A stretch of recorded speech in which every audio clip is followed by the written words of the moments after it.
What's up? Hi. We are back with the number one anime podcast in the galaxy.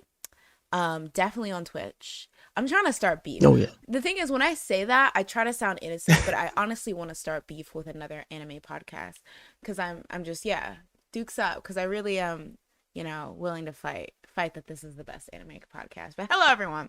Let me not get too messy yet, right? Hello everyone. Welcome Nah. again to the weekly anime podcast. Oopsies. Um, what's up, Break? How was your week? What have you been It up to? was yeah. It was this week was riddled, and I mean riddled with a lot of god dang problems with this freaking computer. Oh no. Boy, every stream had some kind of issue. I don't understand why I was struggling so much, but I mean we're here. We're here. Yeah, I So was gonna far, so say. good. I don't know if my computer's gonna restart on me, but I'm here right now. So Imagine if it, as you're saying that, it just shuts down. It's like, okay, oh, goodbye. But that's the worst. I feel like we always talk about this, but like for streamers, streamer life, like for streamers, like when something goes wrong with the computer, it's just like you just want to like yes. die. Honestly, you just want to die. It's it's just not a good feeling. Like I said, my computer literally restarted on me during stream on Monday. Like I don't know why it did it, but it just did. And I'm like, okay, I guess I'm What? not streaming no more. Oh my Oh yeah, gosh. What? Okay, yeah, that's definitely the worst. Like, oh gosh, like it's one thing if it freezes, but it was because I'm always paranoid. I'm like, okay, it's shutting. Like, did it? It just restarted. Like, so it like started back up, right? Yeah, I'm always like, yeah, is it still yeah. recording? Like, what's going on? Should I like hide my face? Should I? I'm always like super freaked out about that. That is the freaking worst. Luckily, that hasn't happened to me in a while. I'm actually, my computer. Kudos to my computer because she's been behaving for like the past like 3 4 weeks, which has made me super super happy because there's nothing worse than like because I feel like that's what makes streaming such a different beast from YouTube because like the live aspect of it means you can have like Yes, so many things prepared, like you yourself can be prepared, but if your computer just wants to sleep in a bit more, then you're pretty much screwed. So exactly. It's like I don't feel like working today. You used me way too many times as you did already. I want to rest. I want to rest. I know that you're working and I get rest then, but I want some more though. yeah, it's the worst. But hopefully everything will be good today. We'll get through, Anime Club. Perfect. Hello everyone in the chat. Hey Andy, hey Andre, hey Leanne. Welcome. The bang. Yes, I am back with the bang. Actually, I wanted to do a cute little cosplay of one of the Oh, characters, the black-haired woman in the show, but I couldn't find uh-huh. anything that resembled her top. So I just went with the bang. She has a little blonde, which I didn't have, y'all. I have to re up my cosplay collection and little trinkets and things I have. But I want to cosplay. I want to start cosplaying on this show, and I'm gonna bully you into Ooh. cosplay with me. Whoa. You don't have to bully me. You don't have Okay. to bully me. I told you today I I'm could ready to probably I fight. could probably So pull a Deckham. Like why not? Why not? wait. Okay. We'll plan it out. It can be a cute couples cosplay, Deckham and lady with the black hair. Yes, let's rock that. Oh my Yeah, god, but that's we gonna be perfect. sweating though, just so you know, because we gonna be Right. wearing like these freaking sweet suits and stuff. Right. Well, the girl with the black hair, she has a cute little like she would honestly go off on like TikTok or whatever because you know how like that Y2K fashion's kind of coming back. It's like a cute little mini skirt and like I feel like that very stylish, very like revealing or whatever. So I feel like I won't be too hot, but she's wearing long sleeves. But True, yes, true. let's make this a cute little cosplay thing. Let's do that. Okay, all right, I'm down. Also, thank you for the love for the layout, Andy. Yes, I wanted to start making a thing to like kind of like have a little bit of cute themes when we do Yes, each episode. So she did this all herself. I had no input. I want to throw that out there. She went in. Like, look at this. Look at this. thank you so much. But yeah, let me jump into some of these comments because y'all have been up in here. Andre says, I would definitely cosplay as Deckham. Of course, last time I did a suit, people thought I was Kanye West when I was going as Citizen Kane. What the heck? What? They just assume you were Kanye West. I swear. So were you your Kanye best? Fine.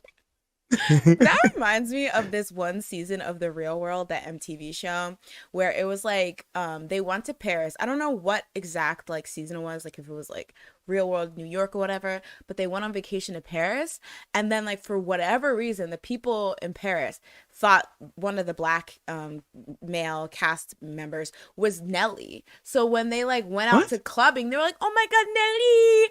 And he started getting like bottle service and free stuff, and I was like, "Girl, come on, use your eyes," because that guy looked nothing like Nelly. It was so funny. Oh my gosh! But see, that's all you gotta do. You know, this if you have one little characteristic, kind of looks similar to Right? somebody. Oh, you're that person. That's Exactly. it. Have you ever gotten mistaken for somebody, or do you ever get told you look like somebody famous? So when I had like this faux hawk going on, I don't know if you know these people, but they're called the Hodge twins. They're like a They're like kind of oh country.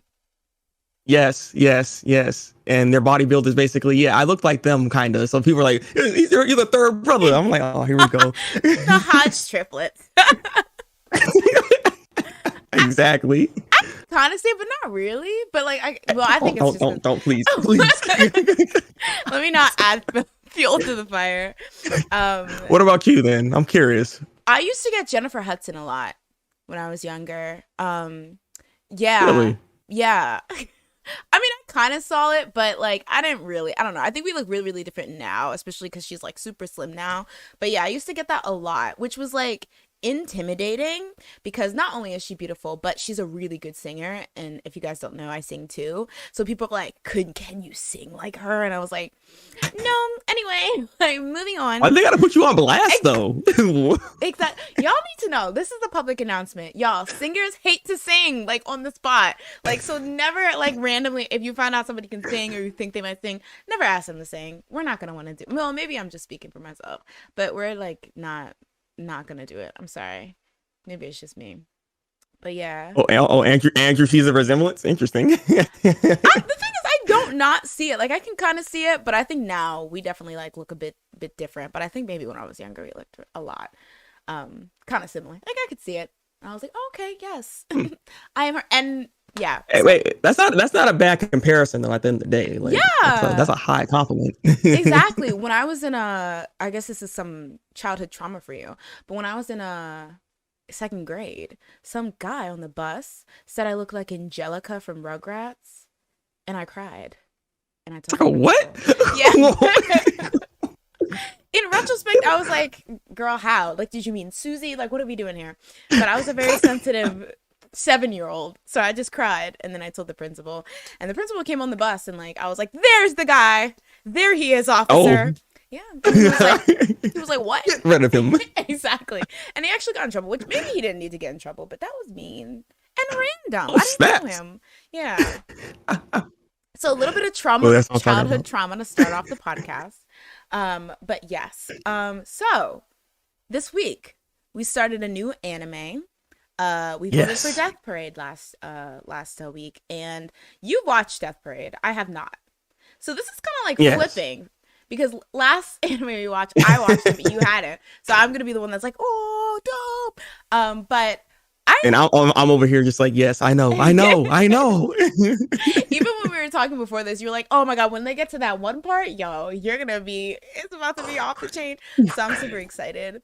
But I was just telling you, yeah, I knew what Death Parade was because you guys kept voting it. No, just kidding. I knew what Death Parade was. I kind of knew about it because I was a huge Death Note fan. And like anytime, like I feel like anytime you get into that genre of like Death Note type shows, Death Parade will pop up. Like I feel like that would always happen. So I'm like, maybe I should watch this. But I assumed it was a lot more gruesome, so I kind of avoided it. Like I was just talking. yeah, she was thinking that this was gonna be like freaking blood and gore all day, 24/7, everybody dying. But no, this is definitely not that. We don't even in the show. We don't even really see we see like what leading up to them dying, but we don't really see like the death. So it's like not really gruesome out. Yeah. Even that one scene where Deckham shows like the dead bodies, we learned those are fake. Yeah. So it's really not gruesome at all. The bait and switch. Yeah, which is good because I think that'd be fair. But do you guys want to? Andre with the overachieving. Andre's on episode 9 already. No spoilers. I mean, on YouTube, right? No spoilers. Now, Honestly, you need to calm yourself down. no spoilers. Are Why we do you have all fighting? this time to watch all this? All right, we're trying to like condense it, take our time with it. You just said, nah, let's go. Yeah. I got Whole some. show done. To be honest, though, it's real good, and it's that kind of like, Yeah. ooh, I want to see like what happens next. Like, so like I honestly had to stop myself. I was really close to watching 4 after 3 because I was like, this is so good. So I do not blame you because but I just wanted to make sure like I kept to like the episode because I'm somebody who will like be like, but when this happens, so It's like, even though I've watched the show, rewatching it, I forgot just how good the show actually was, and I was like, bro, I can keep watching, but I need to stop. I don't want to do it to myself. I also watched the dub, by the way. I just want to throw that out there. Same. Oh, because I found it on YouTube, which is funny because it's like at this point, girl, why do you even have Funimation? Like, I'm pretty sure it should be on Funimation because they did the dub, but I'm just like, okay, yes, YouTube's easier. Wait, but it's on YouTube because I was struggling really hard to watch it, but from what I was using, all right. So yeah, if it's on there, it'll make it so much easier. Yeah, it's on YouTube. Yeah, that's the thing. Like, even when they be like, I don't know, this was an old thing they do because sometimes you can just find like great quality up on YouTube in like a playlist, and I'm like, all right, somebody was looking out for me. That's how it is on YouTube, right? I don't know if I should be still in this, but I mean, I don't know. But sometimes you remember like back in the day when like they used to like put it in the corner and then have all this other crap in the screen around it. Yeah. Have like snow falling, and I'm like, all right, I'm trying to see the dang thing. Like, why do I need a microscope to see this thing? It's kind of funny you saying this is back in the day when people still do that right now. To get past the yes. Oh no. Yes. Oh no. Listen, that's why like I'm kind of bougie, but that's why I can't go back to like the, because I'm just not savvy enough, right? Like using like the different sites, getting the different thing. I'm just like, okay, who do I have to give my money to so I can just watch this and be able to like download it? Like I'm too lazy to be sneaky and savvy. Like that's the issue. I'm not even hating the game or anything. I can't. I don't know. But it was on YouTube. I understand. It can be very annoying. Like just Funimation will work. That's the thing. You know what I mean? Whereas you try to use other outlets, you're just like, you got a 50-50 chance. Let's see what happens. And I mean, I'm kind of long out the game, but like, I feel like there was nothing I ever found that worked really well on mobile, like a site where you could just like get the stuff for free. So like, are there? There is some. There's some. Okay. There's some. What if like the FBI is listening? They're like, yes, expose all the Look, support your streaming services. All right, support your streaming services. This is Anime Club. We support the streaming services. All right, so sponsors. If you want to come over, Crunchyroll. Exactly, Crunchyroll. Support Crunchyroll if they support us. Otherwise, screw. No, let me stop. Hey. Leanne says that the subs also on YouTube. People really be out here for us. Be like, I guess YouTube came up because like back in the day, they're like, okay, girls, we know that you're just gonna do what you want, so whatever. Like, it's been how many years? Oh God, how many times you gonna keep uploading this? Or fine. Now the algorithm's like, all right, fine, watch the show, guys. They don't care anymore. They low key know. They're just like, you know what? We can kind of run ads on this, so let's just keep it on the hush. I mean, true. Oh, so they're kind of dirty then, what you're telling me. Low key. Okay, Andre says Funimation was acting up for Oran, so I switched to Hulu. I feel like I've used so many platforms to watch anime, and funny enough, like I always say, like Funimation steals my money every month because like the reason I don't use it sometimes is that it do be annoying. Like on mobile, very annoying. Like I run into so many issues on mobile. On like my laptop or on the desktop, like sometimes it would just like dip, like it will just stop working. Sometimes like the subtitles will like be weird or stuff like that. So like no offense, because if you guys want to sponsor, be like, go ahead, sponsors. But maybe this is constructive criticism. Think about it like that.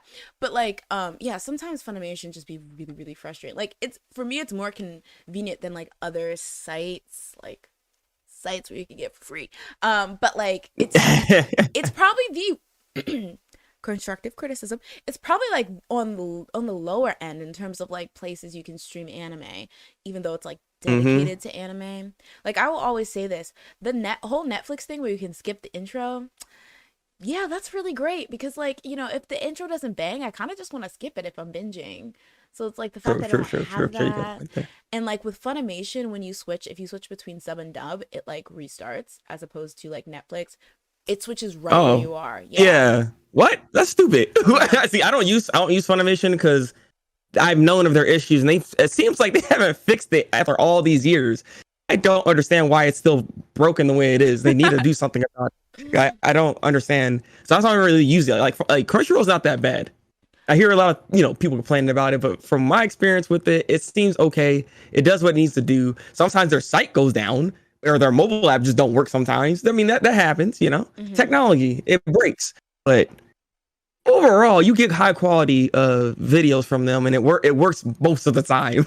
Yeah, and I Funimation is kind of in the struggle end, and I just don't get it. Yeah, and I also don't complain too much about Crunchyroll because you are able to watch stuff free on there, like if you want things like early Sure. access and things like that. But so there is like that free to pay, so I'm not gonna complain if it's free or whatever. But yeah, Funimation, if you want access to anything on there, you have to pay. So I'm like, okay, I expect a Hmm. higher standard in terms of like your mobile Yeah. device and like Don't they pay? Don't you have to pay more too than Crunchyroll? I think it's about $7 a month. I don't know how much Crunchyroll is because it's Oh, been a while since oh, I it's about actually the same paid. then. Okay. It's But I it's know about the there's same then. tiers. I think there's tiers with Funimation. I know there's tiers with Crunchyroll, right? Wait, they have tiers? I Wait, when they think do this? so. It's like if you get this tier, you get access to free discount codes in the store. So it's like you want to Oh, use it. I mean, I want to use it. I don't know if you like I it. just I just miss VRV when they had Crunchyroll and Funimation on there because that was actually good because VRV worked and it had everything, Yeah, and I mean everything. yeah. Oh my God. Why do this? Why? And they had high dives, so like for the dubs that just like Yes. Funimation couldn't get the Yes. golden era. The golden era. It wasn't even that long, unfortunately. I can't really even call it an era. It wasn't even that long. The golden season, I guess. I don't know. The golden day. But yeah, yeah. But we love you streaming services, all right? We We're just do. throwing out the criticisms. Honestly, it's better than that. Yeah, it's constructive criticism. Don't think we don't want your money if you want to sponsor us. That's not what we said. All right. We're just giving constructive criticism. All right, so let's hop into this show. Let's hop right into episode 1. So, in episode 1, we open the episode with like a couple. So I'll just explain this from the perspective that we kind of know what happens. So we open up in the Quinn Deckham, which is this bar that's run by this bartender named Deckham. So we get this couple who come into the bar, and they are a couple, but they don't really remember much about how they got there or why they're there. So Deckham kind of like introduces them or like talks about like, you're here, and I want you to play a game that kind of puts your life or death on the line. And of course they're like, we don't even know what's going on. What are you talking about? So he kind of intimidates them a bit by like showing them these dead bodies, which makes them feel like, oh, if we don't play this game, we're gonna physically be in danger. So this couple Oh yeah. eventually like gets to like they decide to play a game, and I'm just gonna put a pin there. I love shows like this, like with games and stuff, like Oh. Kakegurui, Kaiji. So when they like were like when he was like, "Oh, we're gonna like play this darts," like when he got out the roulette thingy, and then he said we're gonna play darts, I was like, "All right, y'all, you picked a good show," because I love that kind of show, like those kind of like strategy, like gambling ass shows. So good. Yeah, Um, she's gonna love it. So all right, you guys did good. You guys did good. I'm so excited. Thank you guys for telling me. Like, I don't want to say forcing me to watch this because it makes me seem like I'm being held by gunpoint. But thank you for bringing this to my attention. Because yeah, Yeah, because you are held by gunpoint. What you mean? it's a great show. I love Deckham. No, I'm just kidding. So, like I mentioned, they use this roulette kind of system to decide what game they're going to play. So, what they land on is this darts game. So basically, it's like regular darts where they each start at 501, and each section in the dartboard corresponds with points, and then they can get like double depending where they like hit. And so, the goal is to be the person who either hit 0 because you get subtracted the points that you hit, or like at the end when the 7 darts that they each have are finished, is the person with the lowest score. But there's a scary ass twist, because each section of the dartboard corresponds with a part of the body on the opposite person. So the man Takashi, if he hits, like, I don't know, the leg section of the board, then his wife's leg, Machiko, she'll feel brief pain. So it's just brief. It's not like, well, I guess it gets worse as it goes on, but it does intensify. I mean, it's still brief though. Still brief. Yeah. It's not like it's a long-lasting pain. She luckily. starts bleeding, well, okay. I'm jumping the gun, but yeah. I was like, wait, look, internal. It's just internal injury. It's fine. It's fine. Right? Decim is. I mean, I like him. I'm Decim Hive, but he's kind of shifty. But yeah. So they start playing darts, and like, essentially, like, what happens is that they start playing, but then at some point, I think this is how it happens. At some point, the woman, I think, accidentally. No. They start playing and they like are hurting each other, right?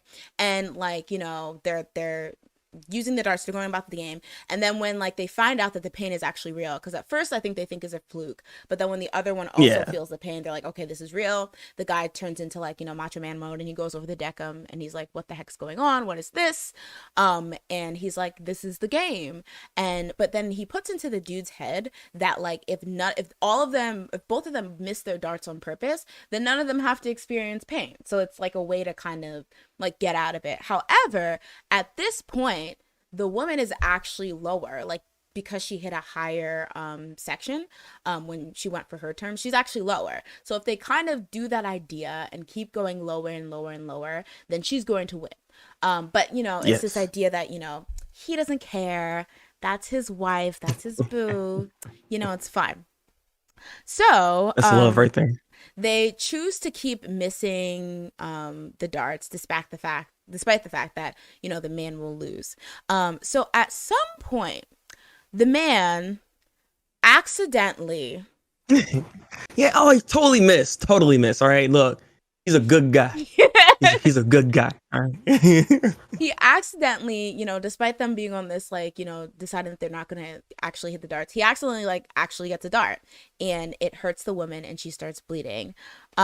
So the woman, she's like super under distress. She's freaking out.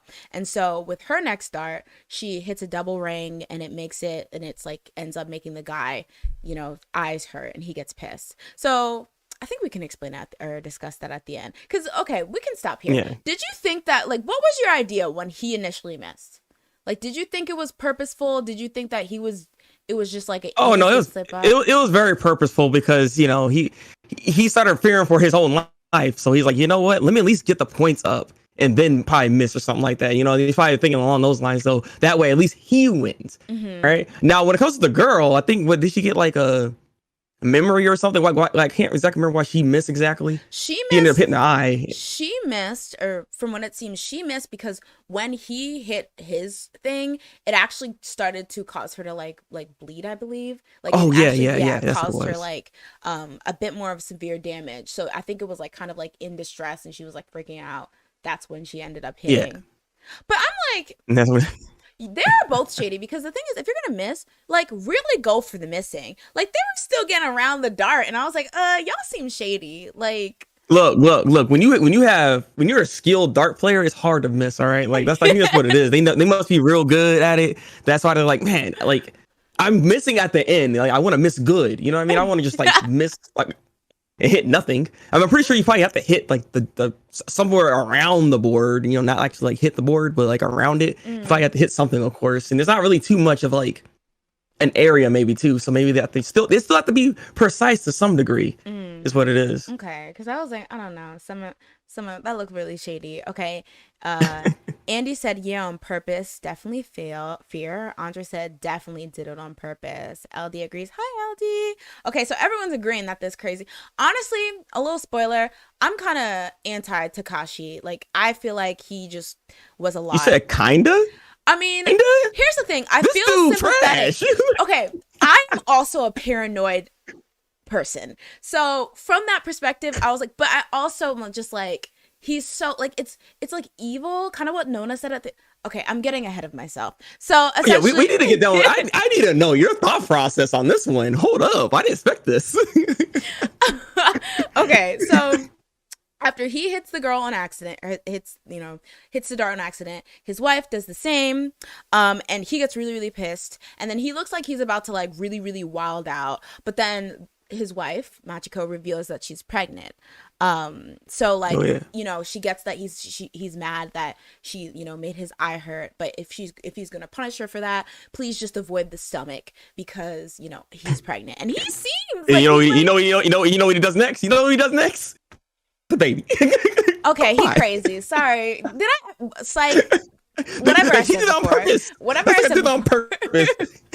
Whatever That's what I we're said talking before. about. I'm sorry. Whatever I said before. I'm sorry. I forgot that he did this trash. Yeah. So, but the thing is, he's unhinged because it was like it seemed like he was like, yes, I'm gonna be a father, and then he was like, psych, whoosh. And so he hits. But the thing is, okay, so yes, he hits the next dart he does goes for the stomach. So he's literally Lucifer. But my thing is, he seemed genuinely shocked when he did it. At least from the first time we see it from that perspective. Like it was almost like his like mistrust, paranoia, kind of like inner turmoil, whatever, led to him like almost like subconsciously hitting it. Like, I don't know, maybe, he studied at Juilliard, so he was just giving a good performance. But like, it seemed like at that point he still was like teetering. So like, I was just like, is this man literally that unhinged that he like can't even control his urges to destroy? But if I'm not mistaken, didn't he also get that memory of him thinking that she cheated? Is the thing. That's true, but even that, so okay, so maybe it was like a mixture of him suddenly get that memory and then like it like led his body to be like, F this B, and then okay. Because it's probably not my baby. So get that baby out of here. He's crazy. So yes, as Break said, he gets a memory where he was on their wedding night. He was snooping by the women's bathroom, so weird. But on his wedding night, he overhears some girls talking in the bathroom, and they're basically talking about how Machi, who he interprets to be his soon wife to be at the time, Machiko, she's so lucky and she always goes for what she wants and she gets what she wants, and how she has a doctor husband, but she also has a hunky boyfriend on the side. So he interprets this as, oh, this B is cheating on me. But like, he like goes through he like marries her anyway. So I know, right? It's like you don't want to like talk to her. It's like, what? Exactly. Why would you? I'm confused. Like that's the thing I don't understand. Like you kind of stupid Takashi. If you saw this and was thinking like, hey, my wife's cheating on me. Let me go talk to my soon to be wife to make sure that this is not actually happening. Have a conversation. Is that not what you're supposed to do? Like I don't know. That's kind of weird. Sorry, Andre said electric chair. Yeah, I just feel like, yes, if that was the case, like, and I can understand because a lot of people are like, if somebody cheats on me, I need like, proof, and I want to catch them in the act, and I want to embarrass them. Okay, I'll even take that as an alternative because at least you're trying to bring it to the forefront. But the fact that he's like, I'm going to internalize this and then also still marry her because I guess I love being miserable. I was confused. Like, here's the thing. I've never loved anyone to the point of wanting to marry them. So I don't understand. Maybe I just don't understand the emotions. And I've heard people say, like, I've seen situations where people like, if you know that my husband's cheating or whatever, keep it to yourself. I don't care. You know that little, Joe song? I don't want to know if you're playing yes. some people genuinely have that mentality, but I'm like, if you knew that you were just gonna hate her ass with such a favor, why go through with it? Like, what? I don't know.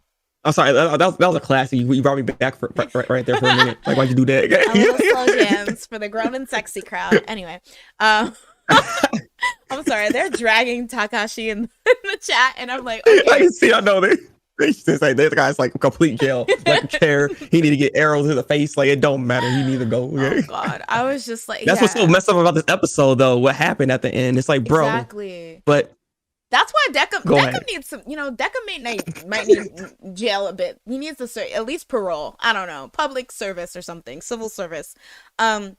But yeah, so she claims, so he's like freaking out. He's like, I know that you cheated on me. Is that baby mine? You're a whore or whatever. And she's like, oh, it's untrue. So the thing is, at this point, there's one dart left, and it's the girls. So this crazy ass dude, he takes his girlfriend's or his wife's or whatever last dart because he plans on throwing it at his board after checking with Deckham's, and Deckham confirms that the darts don't necessarily belong to anyone. Anyone can use anyone else's darts, and he's gonna throw it on his board so he can, win the game. But as he's like about to throw that last dart, he kind of taunts the wife and he's like, I guess this is the end for you, Machi. And then she's like, what? And then he's like, Machi, that's what that's your nickname that your friends tell you. Like, that's what they call you, yeah. Right? And it's like, okay, riddle me this. If you've never heard anyone call her Machi before, why are you just assuming? Again, it almost seems like he didn't even know her wife. Exactly. Like he didn't know anything about her. Like, okay, have you hang out with any of her friends? Do you know how they talk to her at all? Like, again, what is wrong with him? Honestly, like life sentence at this point. But yeah, so she explains that those girls weren't referring to her. They actually all have a mutual friend named Machi, who at the time, yes, had a doctor husband and was cheating on said doctor husband. So Takashi, clown behavior. So yeah, it was, that part just like stung me so much because yeah, it's like, if you would have just communicated instead of assuming the worst, this like could have been all avoided. Very, very. Even how they died is because he was like, "You're cheating on me," and grabs the phone from her while they're driving, and he almost got hit by a car, so he tried to swerve away, but hit the like rocky area, and then fell off and died. So that's how they died, because of his jealousy, is his paranoia. Paranoia kills, literally. Machiko, she deserves better. But yeah, so exactly. I just hate that. Like, okay, I'm just gonna rush to the end. So yeah, so essentially what happens is that they start fighting over the dart, and when they're struggling to take control over the dart, Machiko throws it. It like lands on her dartboard, which means she has the lowest score, which means she like wins. And then she gets a flashback where, just like Break said, it kind of reveals how they died, and she realizes that they're already dead, which she's just like, there's, because he's freaking out, but she's just like, this is useless because we're already dead. And so like he's flipping out. They kind of like remember everything. Flipping out really hard, mind you. Like he was like, he had the snot come out of his nose. He was freaking just everything, all liquids are just feeling out. It was bad. It was bad. And she was sitting there looking at him like, my God. Exactly. She should be like, my God, I need to choose better, because what is this that I'm marrying? What is this man? But no, that's the thing though. She didn't do that. She looked at him like, dang, I still love this man though. She had those flashbacks all of a sudden. It's like, bro, what? And the thing she proceeds to do, amazing. Like, amazing. You an MVP. Amazing, or like Stockholm syndrome, because I was just so mad. I was so, and maybe it's because I'm a girl and I'm like, I always hear these stories about these girls like literally laying themselves out for these men and stuff like that, like, not to make it a whole men are no, like, but like it was just when so obviously the part we're talking about is when she realizes that, like, learning that he was completely wrong, and his jealousy and the reason they died was all for naught, because she was actually faithful and he's an idiot, and she sees Takashi like freaking out. And the thing is, he's not even being like I was wrong, I'm gonna take this out. He's being like, no, this kid, like, no, you're a whore, like, this is not my baby, like, what are you talking about, like, I can't, like, and he starts to kind of crumble under the guilt that, like, his paranoia and his untrustworthiness with her leads to, like, led to their downfall. And so and lets their baby dying. Exactly. And so she kind of, has this moment where she's kind of like, she gathers herself, and in this moment we kind of only see like the aftermath of like the decision. And she starts, she said, I want that Oscar. And she delivers this performance when she's just like, oh yeah, like, you thought this was your baby? You thought I loved you? Pathetic. You're gross. Die. Like, and she really just like plays into that like scornful, like cheating B-word that was just like using him and treated her wrong and stuff like that. And she and you know what he did? You know what he did though? You know what he did? He got so upset.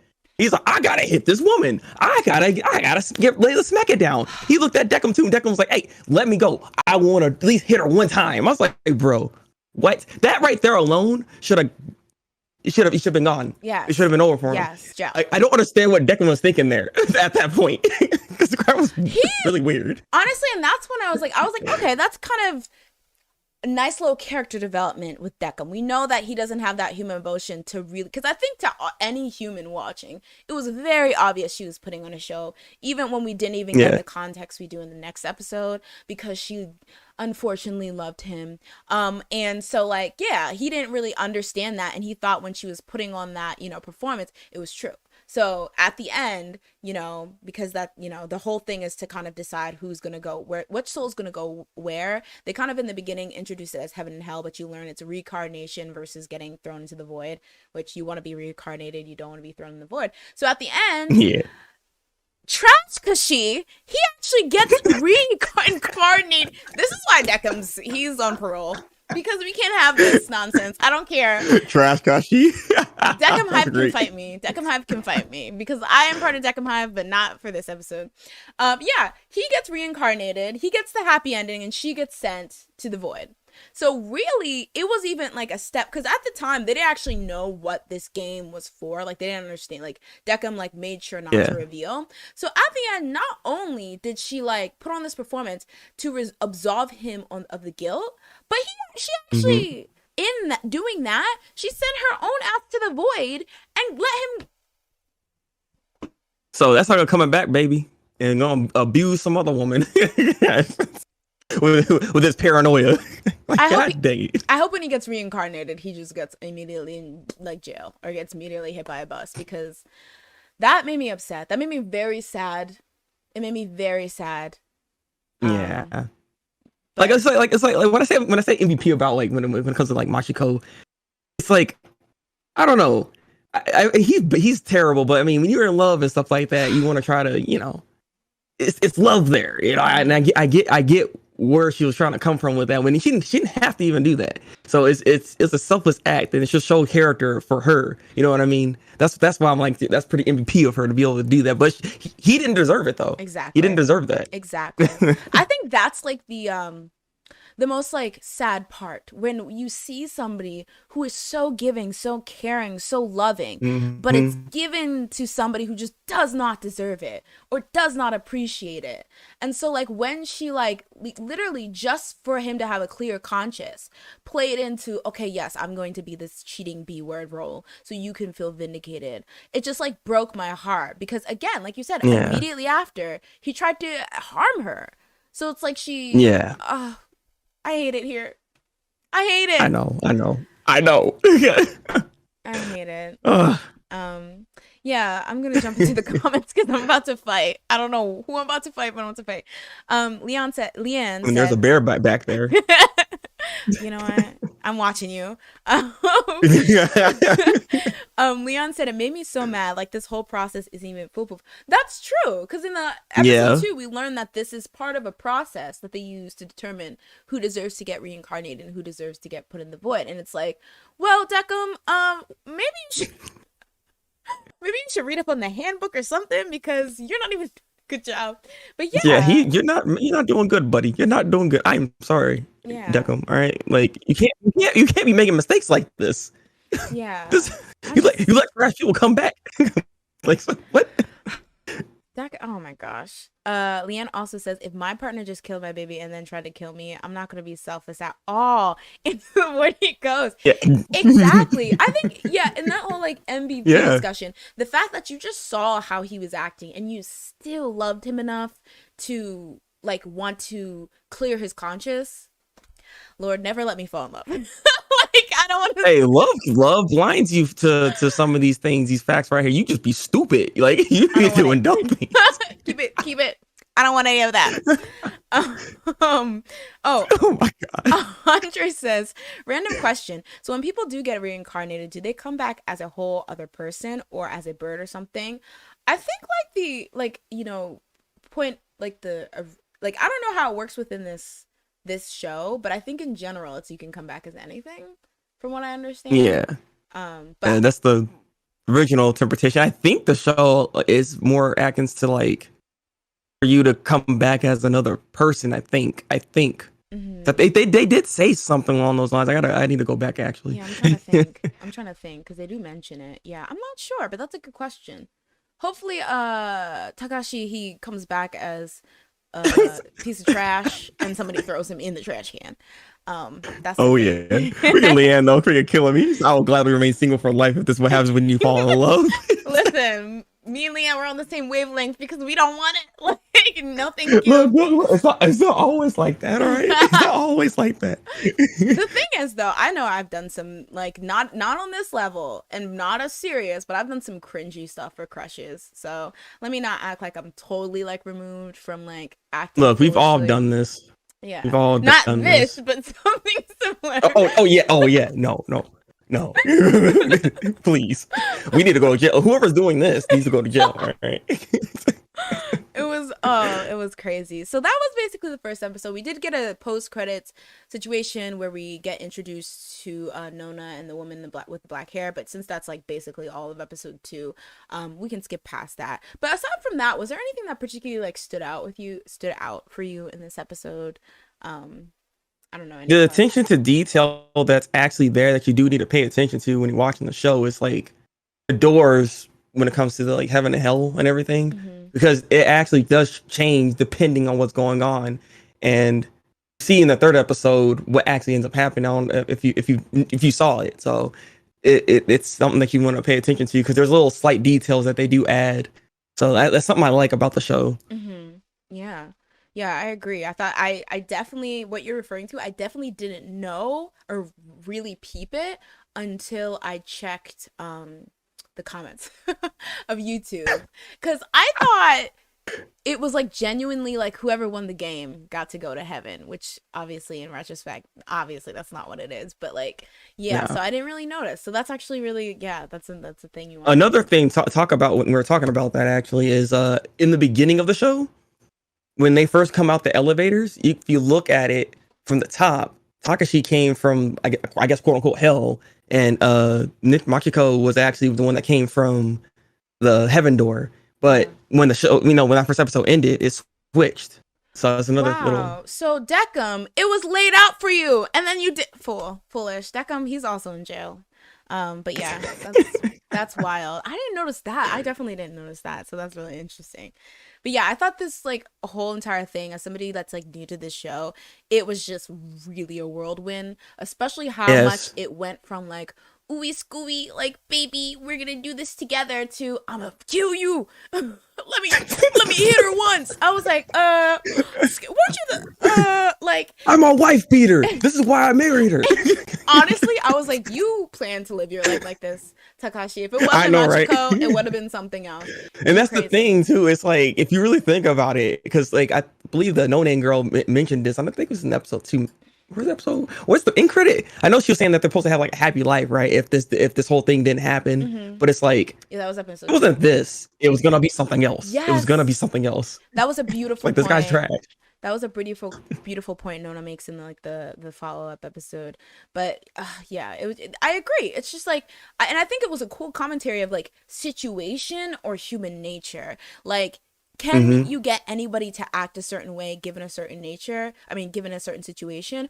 Or is it already embedded in your nature and the way you behave and like your personality that you are going to make a good situation bad or like ruin a good thing because that's just in your nature? So that was like, I love this show because you know how like I would be like in the third episode of Boat to Koi, this, and y'all be like, you're going so hard in this analyzing. I feel like this is the show for me to write paragraphs.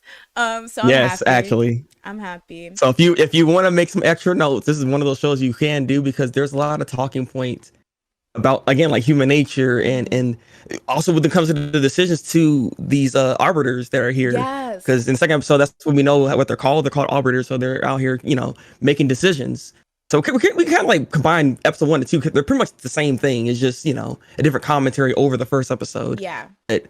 Yeah, so we kind of get that whole thing, and you get to see that these arbiters can mess up. They can make the wrong decisions. So, like I said, this show gets real heavy when it comes to that, and him being able to actually figure out these human emotions. Yeah, which is just like, well, let me not track him. I love you, Deckham, but that was a trash decision.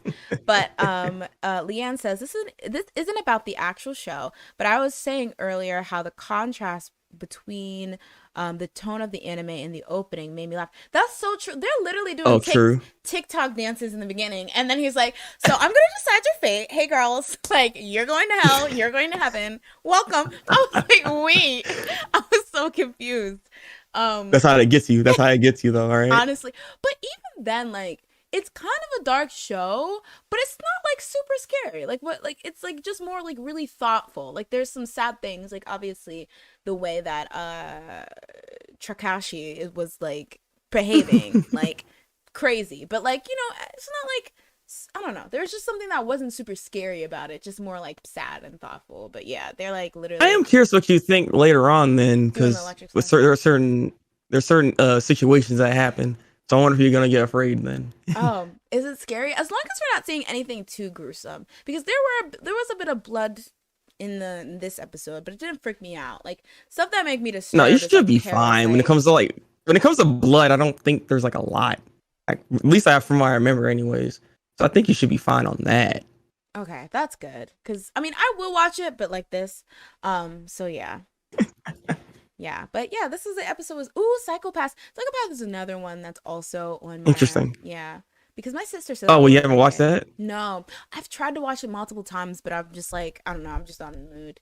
I'm not in the mood to do anything, but yeah, ever. Oh, oh, snaps! Are you in the mood to do this? No, good night, y'all. No, just kidding. I'm sorry, guys. This is Anime Club. Imagine if I just crawl into bed. I'm like, okay, break, you got it. Call me if you need me. Oh God, come back! I need you right now. I'm like, at least 5 minutes. Hold on. So yes, as you kind of explained, episode 2 was really cool because we kind of get what happened in episode 1, but from a different perspective. In particular, the perspective we get is this black-haired woman who's kind of new in town, new to the whole like, arbiter, like Quinn Deckham kind of situation. And Nona, who is that white hair or turquoise haired girl we also saw at the end of the first episode post credits, she's kind of running things because even like Deckham's like, yes ma'am, but she's kind of showing her the ropes, and so they kind of are watching what's happening with this couple. We see it from that perspective in this episode, and commentating on what's happening and things like that. And that's why I was kind of talking to Break how like it kind of sucks sometimes how we split up these episodes, because like I feel like a lot of the questions and things like that that come out of episode 1 are kind of answered, or at least like talked about or expanded on episode 2. But it was still cool to see like that perspective, like the part where we see that the dead bodies that Deckham shows the couple to like freak them out, like were fake.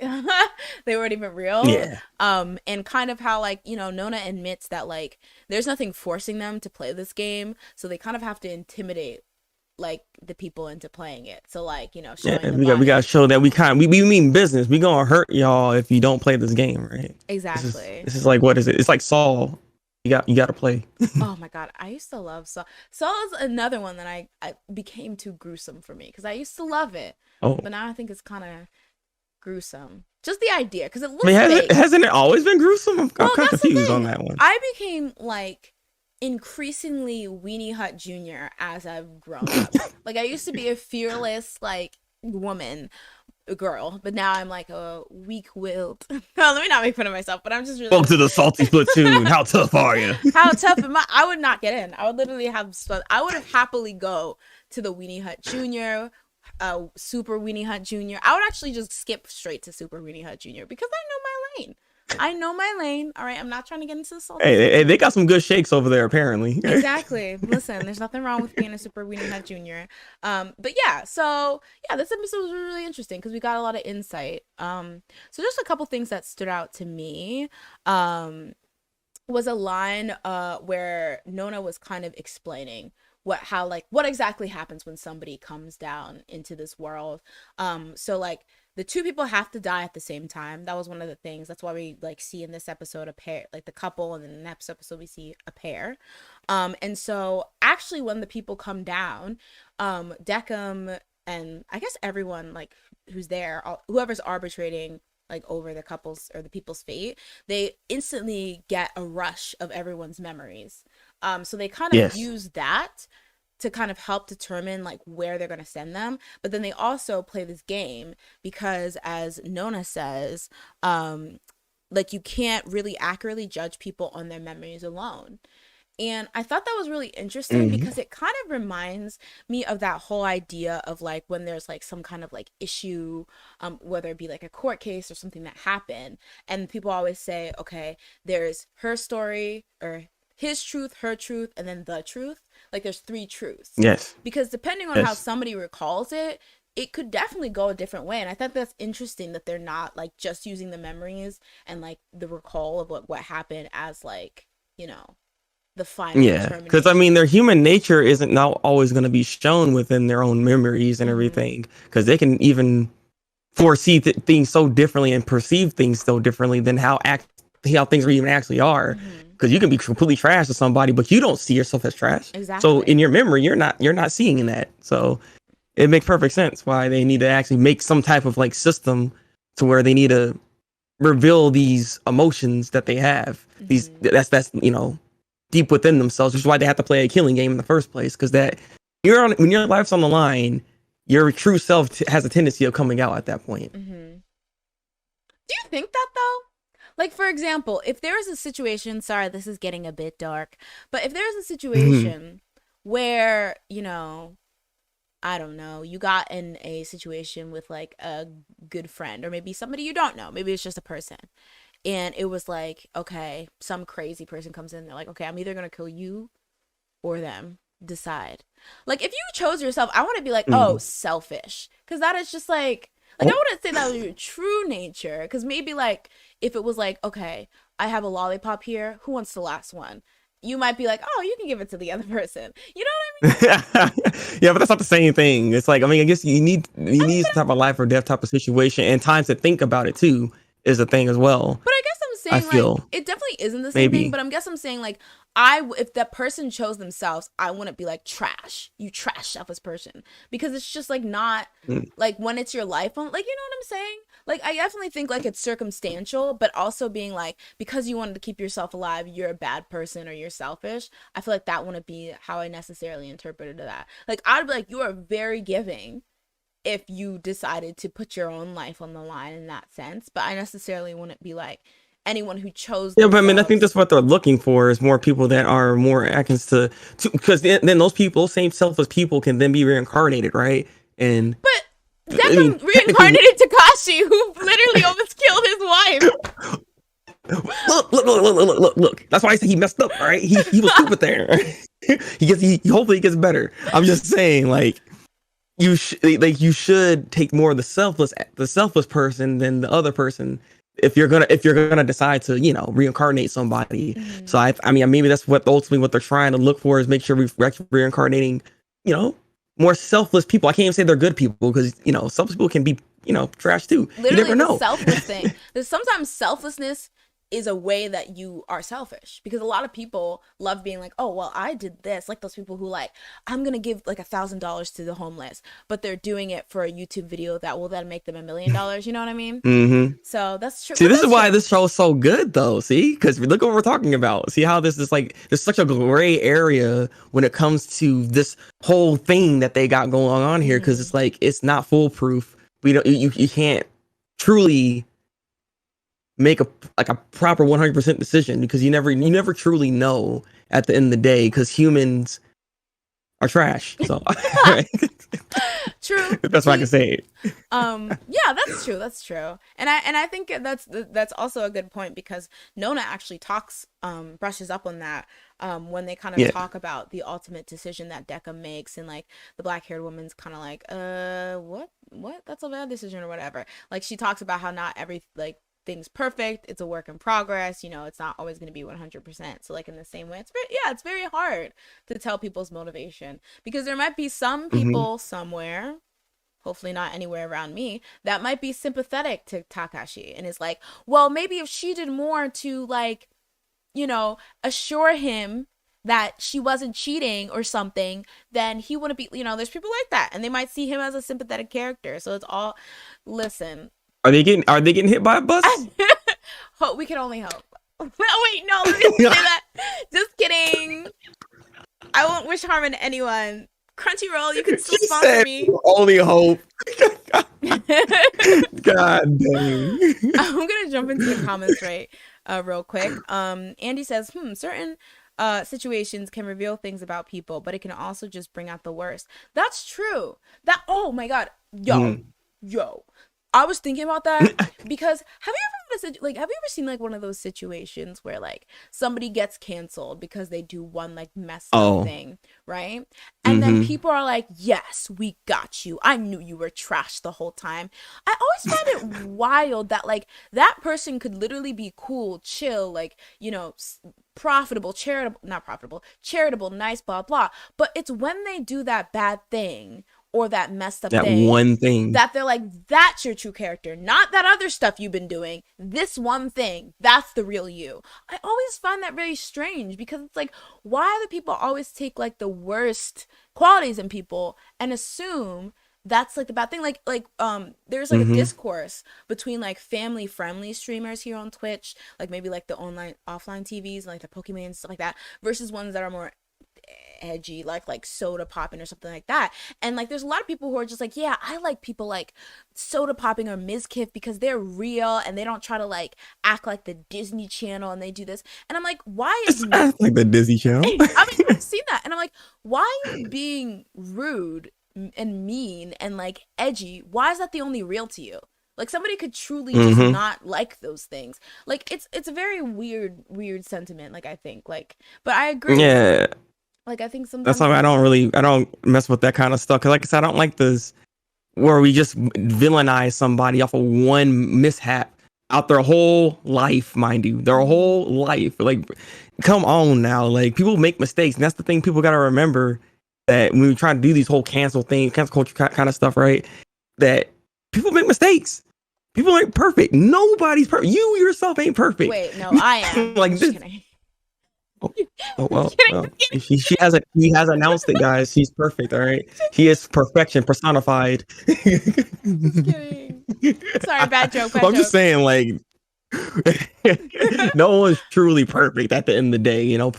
If you're truly perfect, then you become bored because you can't actually grow as a person anymore. You can't. That's it. That's the point. Like that's not good.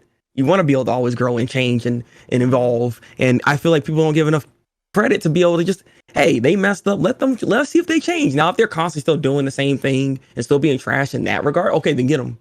Then get them. Because yeah, then that makes sense. Because they've done this for over how many years and they still haven't really changed up their act at all. Like, they should be doing better than that. That's when it makes more sense. But like I said, people make mistakes, and we need to look deeper into this. It's not as simple as, oh, you smacked that kid in the face, you're a demon, you're gone now, get out. Yeah, it's very, and I think it's, I don't know, I mean, I'm gonna read you Leanne's comment, but like she says, oh yeah, like people will cancel somebody over one mistake but then turn around and see a person with a pattern of bad behavior and suddenly it's crickets. Yeah, facts. Not to mention that there's a lot of bias in it, and I feel like the fact that there's bias in whether somebody's cancelable or not literally shows you that it's not a black or white thing. Because to you, if you're like, for example, K-pop example, if it's your bias, here we go. and you know them well, or you are fond of them because they're good traits, you might not see like one aggression as like, that's it, they're trash. But if it's somebody you don't know and it's just like a random other like celebrity or whatever, you'll see that, not knowing much about them, be like, wow, this is the real them. And it's like, do you see how that bias plays in? Because somebody you're willing to look at them holistically, but somebody you don't, you're willing to let that define them. Or somebody you don't like, you're willing to let that define them, and things like that. So, and that's just like literally another thing when it comes to just our human nature and how we perceive things, because everybody's perception is different in how they actually perceive everything. So it's just another thing that makes us imperfect in the first place, because we'll turn a blind eye if we actually enjoy someone's content or enjoy their personality or whatever it is, even though they can be doing all the trash things. And it's just it's so weird that we can't. There's not. I feel like I don't know if there's not enough people, or I don't know why they don't see it. They don't see it like that. Like that, they need to take like a step back Mm-hmm. and just look at themselves and see how they're actually perceiving this person. Mm-hmm. Because maybe you shouldn't support these people if they're being that kind of way. That's true. That's true. Also, hey Jadella, welcome to the stream. Thanks for coming through. Andre says, I will say people take cancel culture way too seriously. For me, it's literally just consequences for one's actions. People do evolve and change, so we can't hold the standard of today to somebody's past. That's true. And I think that's Yeah. like, obviously I agree with the idea that nobody has to accept anyone's apology or whatever, but I think like acknowledging like actual change and growth, like if somebody did once something once 10 years ago but you've never seen that behavior again, I don't get the point of being like, but they did this. It's like, if, and you know, they acknowledged it and blah blah, and you haven't. Honestly, an apology, depending on what it is, I would say changed behavior is more important than an apology, because a lot of Oh, times always. an apology, especially into like today's called, like, you know, with Twitter and stuff, sometimes it's just like, I just want y'all to leave me alone, so I'm just gonna say whatever you think. And you can tell a lot of the times it's like, I don't really care or believe like why people, like, you know, the reason why I'm getting like, you know, called out and stuff like that. I just want y'all to shut up, so I'm just gonna like take bits of what I've seen on Twitter and then put it out so y'all leave me alone, versus like, you know, maybe like taking down the offensive thing or blah blah, the J Park situation, if some of you know what happened there, and like taking down the offensive thing or whatever and not doing it again or whatever. So yeah, I agree. Like, you know, there's nothing wrong with calling people out for their actions, with a lot of fans are sensitive to Yes. because they feel like their faves on the pedestal and they're above calling out. But yeah, also like I feel like, yeah, let people grow. I just think and also like as somebody like, you know, bringing it up or like pointing it out every time that person comes in the topic, like I feel like after a while it gets tiring. Like I don't want to always like have to be the one to like point out all this person's aggressions from 10 years ago every time they do anything, you know, like, and but also Like like people still do this right now for like Chris Brown, for instance. Like that's something that just came to mind right now because the whole Rihanna incident, they still bring it up to this day, and it's like they are friends. But They got over it. Okay. It's like, I mean, at this point, we kind of just need to let it go, right? I will say, like, I definitely think that it's Rihanna's, like, you know, apology to accept or whatever and move on. But I will say with Chris Brown, the thing with him is that he has shown like situations where he's put hands on women like again. So for the end, he's just been like really stank. So I actually think that's an attitude of where it's just like I'm not gonna sit there and fight you because I don't have the energy to fight you every time you say you like a Chris Brown song, whatever. But like if you're gonna defend him and say X, Y, and Z, it's like, but look at the track record. Like yeah, his track record is bad. I just threw that up because they always bring that one up, but he has other offenses that you can actually bring up. Ladies, we have a long list. Like choose wisely. Why we keep using the Rihanna one? Like you don't have to keep doing that. He's kind of trash actually.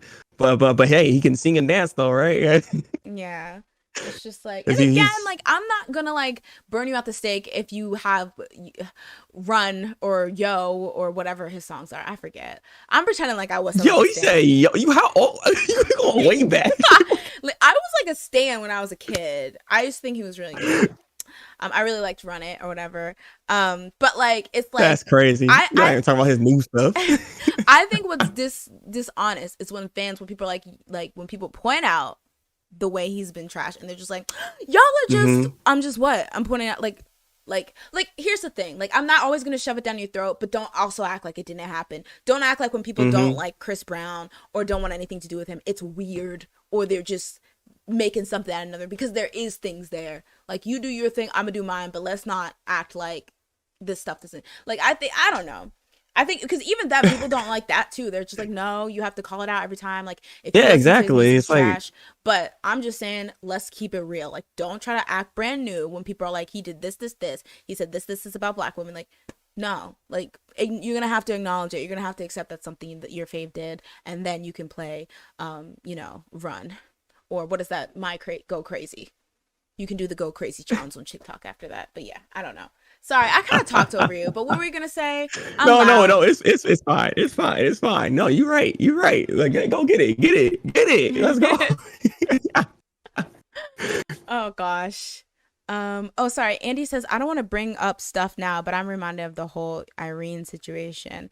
Oh yeah. So if you don't know, there was a K-pop idol named Irene who is like, I feel like she had a really good reputation prior to this. She was kind of like known as she was like incredibly beautiful. So it was kind of like, you know how like the halo effect and stuff like that. It's like, and not to say that she's ever like did anything that people ever thought was messy or whatever, but essentially it was a stylist she had worked with revealed that there's a day where they worked on set together, and Irene just like chewed her out for no reason, was very very rude and like humiliated her, and things like that, and she never got an apology. So it was kind of like this Mm. thing, and it kind of like started a chain reaction where other people kind of implied that maybe she doesn't have the best personality or behind the scenes. Although there were some people who defended Mm. her, there's other people, but it basically outed her as this really, really rude person. And especially in like the Korean entertainment industry, it's very important that you're like That's true, actually. not an Yeah, a because you can't hole. mess up at all, right? Like Well, you can't when be you're, rude because being respectful is very important, I think, in that culture and in general. Like, obviously, yeah, one of Nicki Minaj's like downfalls was that people started saying that she was rude and nasty behind the scenes. But like, particularly like Irene as a K-pop idol, with this image, I think also with her image that was like so squeaky clean, like it was very bad. So that kind of just started like a chain of reaction, and like whether it was the one event, and even the lady was like, it would have been nice to have an apology. Hey, girl. And she eventually did apologize, but it was kind of like, a back and but she had to forth. call her out and all this other stuff. So it's like, is it really even genuine then if that's the case? That was something that even came up. They're like, you had that time to apologize, but you didn't. And so, like, people were she had to kind of work, I think, to like build her. She kind of like went away for a while, like kind of laid low. Ah, yes. But it was definitely like a thing Time where, skip. right? She had to kind of prove like that's not the real her anymore. But yeah. Interesting. All right. Enough about pop culture. I know, right? I mean, like, see, this is what the show does. This is what it can do to you because Right? it all kind of relates at the end of the day. Right. But yeah, so yeah, it was a really good episode. Another thing we learned in this episode, although we did discuss, is the reason why Deckham, sent Machiko to the bad place was because of he actually believed that whole spiel she had about cheating. And so we kind of learned Yeah. Deckham is a bit like removed from human emotion. He doesn't really get it in the way. So yeah, so there can Hey, be look, he's unbiased. yeah, yeah, I guess. Yeah, I guess, because I guess also, like, because in the third episode, we learned that it's not necessarily one person has to go to the void and one person gets reincarnated. If he was going to do that, the way that Takashi is acting, just send them both to the void, I think. Send them I mean, honestly, both.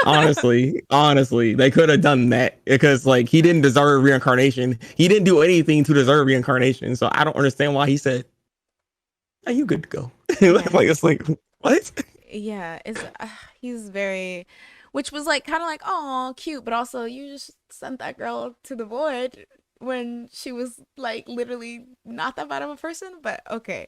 Yeah, so yeah, the black-haired woman, she's the one who kind of comes in and is just like, "Hey, uh no, that was clearly an act. Like, what are you doing?" So I thought that Yeah, was really interesting. she's the new girl on block, but she out here having more sense than Deckham. Right? I was like, Nona, fire Deckham, hire this girl. She owns the bar now. He can And be the that's why they're busboy. working together. Exactly. I was like, don't make any decisions unless the black haired woman like confirms it's Deckham. All right, you're on probation, mess. Um, but yeah, so we and then we get the line that you talked about at the end, because there was kind of a conversation with Nona and one of the other, like, I guess, bar people there that help with the arbitration, and he was like, what do you think about the new girl? And then she's like, oh yeah, she's like really clever or whatever. But one of the things that the black-haired woman said was that, like, if it wasn't for that misunderstanding that Takashi had with the whole Machi thing, it would have been happy. And so Nona makes a note that, like, like further thinking about it, the thing with Takashi wasn't just a misunderstanding, it was his nature, and he could have never found happiness because he's just a paranoid person or whatever. So we get that like conversation about, like, yeah, is it a situation where like anyone could be influenced to act anyway given the right situation, or are people like predisposition to take something a certain way, or make something bad, or make something like, like somebody who's maybe like a chronic pessimist versus a chronic optimist or whatever. Mm. Like, so I thought that was really, really interesting. Yeah. But yeah, was there anything else that, I don't know? I those were the notes I had pretty much. I think that's pretty much it for outside of now going to the third episode. I think that's like we already talked about it already, so it's like Yeah. So, but yeah, I don't know. It's just, you can literally talk hours about everything they talk about on this show. It's so good. oh, I know, right, guy. But yeah, I just hate Takashi so much. Andy said here, nature versus nurture. That's interesting. Yeah, I guess that is the kind of debate that's going on a bit there. Like, yeah. Yeah. I never thought of it that way, but yeah, I guess that kind of plays into like the nurture versus nature debate. Leanne says, in my opinion, the fact that Takashi was so quick to jump to violence after learning that she might have cheated tells you all you need to know. Wow, that's so true. Yeah, that's so true. Yeah, that's why I don't understand why Deckham just like decided to let him go, even though he was like, I gotta hit her. Like, why are you trying to hurt your own wife? Exactly. Like, what's wrong with you? Exactly, because the thing is, even if she did cheat, I don't think like physical violence is not the result for that. I mean, that would make her an asshole and you deserve to hate her, but that doesn't warrant actually physically harming somebody. Like, sorry. Like, I don't know what to tell you. They didn't learn that in school. You're supposed to keep your hands to yourself, right? Exactly. That's preschool. That's what we learn in preschool. But that's a great point. Like, yeah, because there's people can react different ways to like bad news. Like, whether that is to get angry or sad or like, blame yourself or blame the other person or whatever. But if the first thing is like you want to harm this person, which again, I'm not trying to blame people who get cheated on. That is a loaded thing. That's a loaded sentence. But what's she about to say here? My thing is, if you truly thought that she was already cheating on you, why would you marry her? Like, at some point you have to be like, let's back out. Like, I don't mean to blame people who get cheated on. It's not your fault. But I feel like maybe how you handle everything else, like whether you take the person back and stuff like that. And again, I know there's like some like, self-esteem can play a role, like whether like it's like maybe an abusive partner or a manipulative partner or something like that can play a role. But I'm just talking about like in this situation, like you have to be able to tell yourself, okay, I think this person's cheating on me. I'm not saying it's easy. I never had to walk away from my wedding on wedding day. All right, I didn't have to do that, but I'm just saying. You know what it is too? It probably just you did it anyways, simply because you probably spent too much money. Look how extravagant that wedding was. He's sitting there like, I can't not do this at this point. I'm already here. He said, I already said yes to the dress, so unfortunately, I have to go through with this. But yeah, you don't get your money back. But what a mess. Yes. In conclusion, Takashi, life sentence. True. I was really hoping that when they pointed out. Like, when the black-haired woman pointed out the other perspective of, like, hey, it might have been her just, like, playing around or whatever, I was hoping that they'd be like, oh, wait! And then they were like, hey, call those elevators back. And they, like, switch or something. I was like, please, write this down. It's already too late. It's already too late. She's already there. Yeah. Oh, wait. Andy says, wait, it was implied that she did cheat in the past once, right? So the black-haired woman did mention that she might have cheated once, but I don't think that was confirmed. But they did mention these are only speculations that she was having. So that's why that's why she thinks that might have happened, because there is a potential chance for it to happen given like everything we've seen out of it with the memories and all. So there is a chance, but we don't know. Nothing's been confirmed, unfortunately, for it to know for a fact. That's so true though. Like, now that I think about it, because she did, like, so we had previously discussed that the reason why she was, she laid herself on the line and decided to play that cheating B role was because she felt bad that she was guilty. So, but what if she see, I don't want to do my homegirl Machiko like this, but maybe she did cheat once. But everything else was like not true. Like, it's not that she had a boyfriend on the side, that baby was his, but she felt guilty because it was like, even though 99% of the stuff he's claiming isn't true, technically, to say that she's been faithful and didn't cheat her out. And so that's why she felt guilty, because she was like, oh, well, it's the one time I did cheat. But I don't want to do my girl Machiko like that. And the plot thickens. Let's thin the plot out. All right, she's faithful. Yeah. This is what makes it such a difficult decision to even make. Like, I couldn't be in their position. Like, this is not. It's not. You're gonna mess up. It is what it is. All right. Yeah. So can we really blame Declan for messing up then? Yes, we can, because you know what? You had access to her memories. Did you see her get her freak on with anyone else besides Takashi? You can confirm. All right. I just don't want to go do my girl Machiko like that, because her energy. Yeah. Oh my god. This show is very complex. Yeah. All right, so that is kind of where they close the chapter, at least for now, on Takashi and Machiko, because the third episode, we get a whole new pair. And so this opens a little different, because when we open the episode, we see Decim waking up the man in this like two-pair partner, two people who get taken to the Queen Decim. And so not only have these people forgot their memories, but they don't know if they know each other, unlike in the first episode where they knew they were married. On top of that, while the man in this situation, he like knows who he is, he just doesn't know how he got there. The girl has completely forgot her memory, so she doesn't even know who she is, which is like actually how they're able to bait and switch them and into playing the game, because Decim does his whole spiel. Actually, Decim and the black-haired woman, they kind of have a partnership, and they're kind of like going back and forth, which I thought was cute. Yeah, it was nice. I was like, hey, there we go. They're working together. Fun. Yeah, I was like, oh yeah, that's like us. Listen, but yeah, it's like me and Break. Oh yeah, okay, we gotta do that. Oh my god. But yeah, so after they go through the spiel, they're like, what the heck is this? This is weird. But when the girl reveals that she can't remember anything herself, Decim kind of slides in, hey, sis, your memories actually might come back as this game goes on. So she's like, well, okay, then I want to play the game. And then she kind of ropes the guy into it too, because, she can't play it alone. So in this episode, the game they play is bowling. And so essentially they have to bowl. Yeah, I was like, ooh, fun. But not fun, but fun. So eventually, actually it was kind of fun, this episode. Yeah, they had fun. It's just the stipulation of that those bowling balls are kind of oh yeah, that's kind of weird. How did I forget that? Yeah, so they play bowling, and the whole thing is that it's like regular bowling, except like each round is only one frame. The person with the highest score is the winner, but also the bowling balls they use are containing the opposite person's heart. So the bowling ball or representation, I should say, because there's no pain inflicted or anything like that in this episode. Yeah, but you can definitely feel it apparently. And the guy was kind of like creeping a little bit when he put his fingers in there. He's like, oh, it's so warm. I was like, please don't do that. I was like, he snapped out of it, but that was not a good look, man.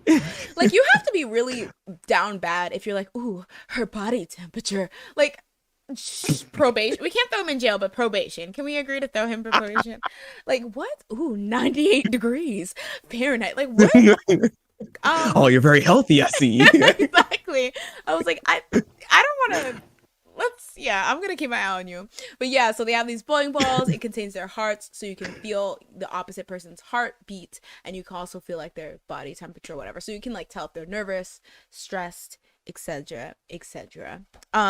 So essentially this is like just a really, really interesting episode. Like, I feel like the tension was so high because how they were like, even more than the first episode, because I feel like it was so integral finding out like what the big secret was or whatever, and like what, and you have the girl who doesn't even remember her past. So I don't know, through the full episode, the tension was really, really high for me. Like, if my heart was in that bowling ball, it would be bursting out, because I was just so scared as to what was gonna happen, because it was going way too well. It was going way too well. I don't know. That's the thing. Because like, I don't know. I was sitting here like, it's a cute episode. This is nice. Look at them. We finally have an episode where we ain't just out here killing each other and crapping and screaming and stuff. Because like Eric Val, by the way, for the dub, I forgot to bring that up. He was playing Trashaki. Amazing. All right, like he was going to get. Yeah, he was good. I liked the guy who played the the male character in this one too. I thought he was Johnny on Bosch at first, but I was like, no, this is not Johnny. I mean, me too. Me too. I thought so too initially when he first said something. I was like, Johnny? But no, it was some other guy. I meant to Probably look someone it I up. know. It's just, yeah, I have to look it up. I just know Eric Val's voice. When I first heard him, I'm like, Eric Val, hey, let's go. Oh, everyone's saying, yeah, talking about the flip like of the episode 1, like compared to episode 1 and episode 2. Episode 3 was so wholesome. Yeah, it was a change of pace, but I think because it was so on the up and up, I was like, okay, what is this like what's gonna make them turn into He's like, what's the Takashi's? trick? Yeah, exactly. When is this guy gonna flip and turn into Takashi Part 2? Like, I was scared. But yeah, I thought it was really, really weird. And so yeah, so we kind of, it was cool though how, like, you know, through each little part we were learning more. Again, when they were just like having a good time, I was like, oh my god, like Yes. but yeah, they both kind of start remembering like their relationship with each other. We first realize, or the man first realizes, that the girl is actually someone he knows from childhood. And they kind of like, are kind of like, okay, it's kind of coming back to us. At one point the man wagers, like, because they're getting along so well, if he wins then they have to go on a date, or you have to date me, but like, Oh no. At gunpoint. Yeah. he's like, if you, and I'm like, why y'all being cute in hell like this, or wherever they are, I don't know. I know, right? It's like y'all dead. You're like, you're not having. I mean, I guess, but not y'all being hey, look, you kawaii live your best purgatory. life till the end, right? That's Live your best true. life till the end. That's true. Actually, yeah. Then I feel like even if you're dead, live a little. So at one That's point, very ironic. die a little. At one point, at one point when the woman starts to bowl, she remembers that she used to work at a bowling alley. So Deckham, that's cute. He made it a little topical. And she also remembers actually seeing the man. And she eventually gets that memory of them knowing them when they were younger. And so at first they both think that she is someone named Chisato.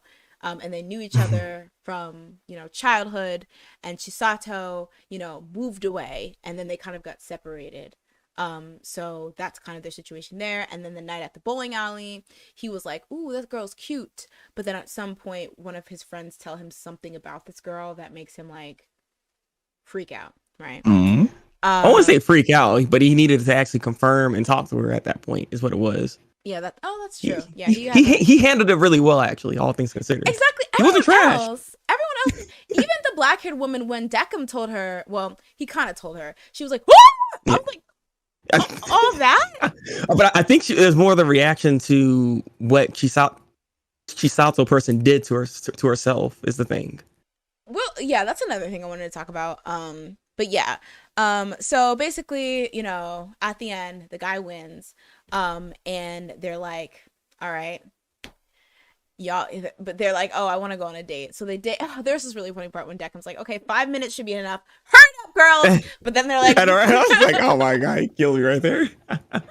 But yeah, but they also did get their memories at that time once the game was over. So then they actually remembered each other, and the memory is Chisato. This Chisato girl actually isn't Chisato. Her actual name is Mai, and Mai wanted to look like Chisato, so she went to have whole plastic surgery to look like a whole different person, so that this dude will actually notice her. And yeah, that's yeah.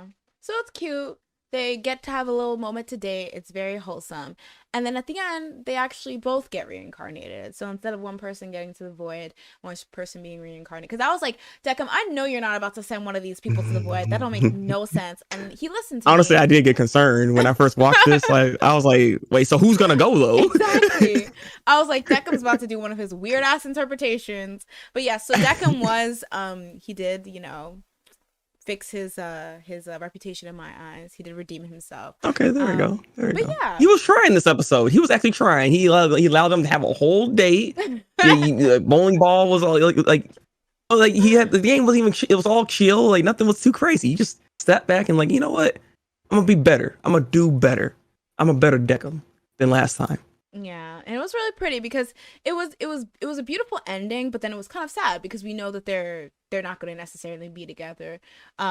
They Yeah, just had that time. So I thought that was really really beautiful, and we also learned that she had a crush on him forever. So this was like really nice for her because finally, even if it was in death and even if it was a short while, yo, I'm about to actually cry. Even if it was a short while um, they did get to have. I honestly unrequited, not unrequited lovers, but like tragic lovers are like one of the saddest things for me. Like it when is it's like, though. yeah. It is. So, It just hurts because you know they'll never actually truly be together, unfortunately, given the mhm, circumstances. So yeah.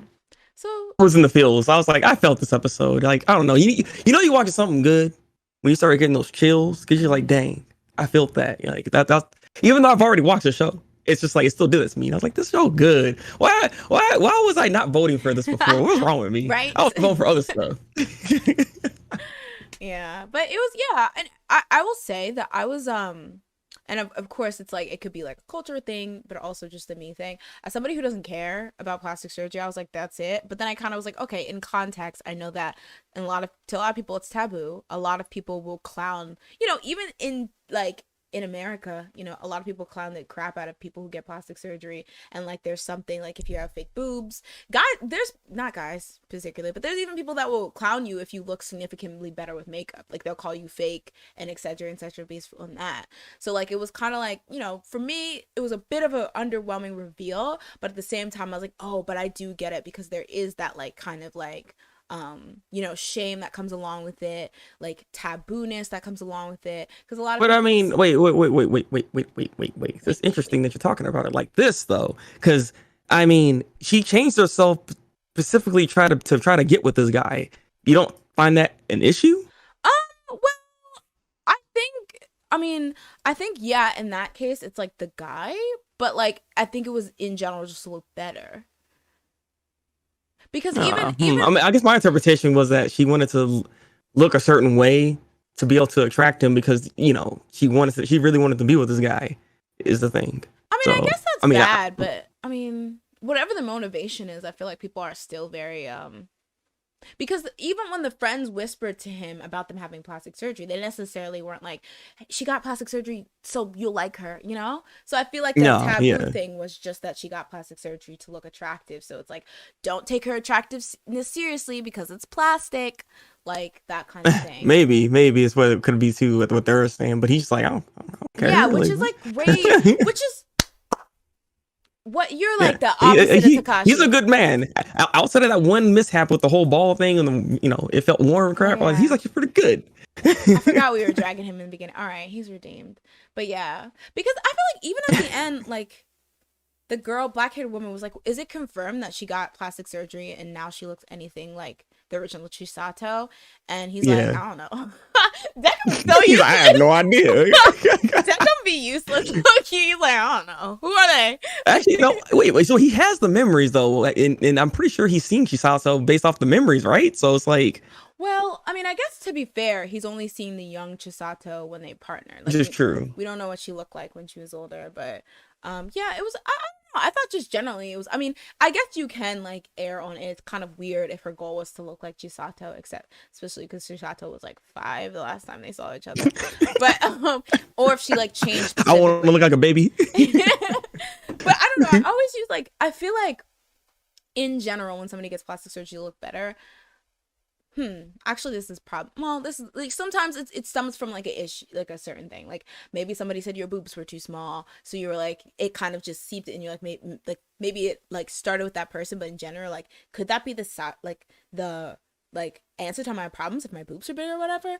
Like there was a recent hmm article with Kylie and like her whole thing, how she got like lip fillers and then started her whole lip kits and shit, and she said it started because she was kissing this guy and like that she really liked, and then he was like, oh, like you're a decent kisser, but like it would be better if like your lips were bigger or something, like your lips are so small, and then she became really See, insecure.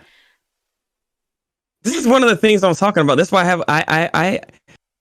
I never try to shame anybody. Just want to throw that out here right now. Hmm. But like when it comes to plastic surgery, it's such a mental thing that happens to why you want to do it in the first place. There's always a cause and effect to whatever action that you try to do. And usually the cause is either you getting bullied, someone said something about your face, or whatever thing you want to change. It stems from something like, I mean, one of the most infamous ones is freaking Michael Jackson because he didn't want to look like his father. That's why he kept constantly, trying to change his face and everything, and it just kept constantly messing with him. I mean, once you start, you can get addicted to it, and you start doing other things to yourself, and it's a slippery slope that if you take those, you take that action to try to change yourself. Mm-hmm. You gotta know when is a good time to stop. If you're gonna make these decisions, you also want to make the decisions not based on anything else. You shouldn't base it off of what others are saying about you, because that's not the right mindset you should be in then. Because you need to start trying to first at least try to love yourself more than anything. And if you still feel that way after being able to confidently bring yourself up, and you still want to do it, then that's okay. Then at that point, like because you thought about this, you sat there and was really concerned and figuring out how you really want to do this, and you're not just allowing society to make you do these things, to subconsciously even make you transform yourself to something else that you might not even want to be, because you can't really bring yourself back from these type of things either, especially depending on how far you go. So. That's true. What was that one? Not to be, I don't know if this is insensitive, but like Botched, that whole reality show that's about like fixing bad plastic surgery or like, Oof. yeah. Oh yeah, like, there was a show like that, huh? Yeah, it's like you can't really return to your original self. And so like actually now that you pointed out, maybe that wasn't really a great motivation just because you wanted to be with somebody to get the plastic surgery, but I mean maybe it was just like a catalyst. Like maybe she was being treated poorly because she wasn't attractive, and then it was like, oh, I mean, if you think about it too, actually, it was at the end of the episode before, like not the credits or anything, but like when they were in the elevator, you got to see pretty much her actual true face, and her face like drooped down. oh There was like obviously yeah. some stuff with her. Okay, I was wondering what that was. I was like, what's going on here? Okay, that's what Oh that was. Okay, great. Thank you for pointing that out. 'Cause I yeah, definitely was like, and she wanted to fix that. That's why she did that. I'm assuming, outside of not just trying to look like Chisato, but there ah. could be some other issue along with her that she decided, you know what, let me do that then. Yeah, because when they were showing her, when they finally showed her as a kid, I was like, you look like a regular baby. Like, what's going on here? But I guess maybe like, Yeah. yeah, that's really crazy. Ugh, that's such a deep like thing. Thank you for banning that person, Leanne. Leanne Oh. says, speaking of Leanne, Leanne says, it made me sad that Maya felt she had to change her appearance so drastically. If I'm not mistaken, she never told her feelings to him. So he might have reacted positively, considered he still wanted to date her after regaining the memories. That's so true. Once again, communication is the I mean, key. technically, she kind of revealed her emotions or how she felt, but when she was much younger, like she's a freaking kid. Like, of course, she's not probably gonna take it seriously because she's like, "Oh, I'm gonna be with you forever." That's what she said and everything when she was younger at that time when we got that flashback. But it's again, they're kids. It's not like he's gonna be like, "Yeah, Let's get I'm married. gonna marry you when you grow up." Right. Ugh, that's so sad. Andy says, yeah, that stuff breaks my heart, but I also love it. So I guess I'm a masochist. Yeah. Honestly, like cute Oh my romances goodness. like that are just, yeah. Andy also says, yeah, things like that can really stick with you and mess you up mentally later in life. Yeah, and it's hard because it's just Mm-hmm. like you think like, would my life be better if I got like this change, if my nose was solid and stuff like that. But then it's just like, well, now that like I don't know, there's a part of me that's just like, oh, okay, if you got that change, now you feel like if people start treating you better, it's only because your appearance changed. So it's like, do you Yeah, see, even that's the want? problem right Yeah. there. Because then it goes back to society. It goes back that the people are what you want to be perceived as. Mm-hmm. But you shouldn't worry about what others perceive you as, and you should worry about what you truly actually want. What's your actual inner desire? Don't let not allow other influences to force your decision. And that's where things get really tricky and very hard to actually do.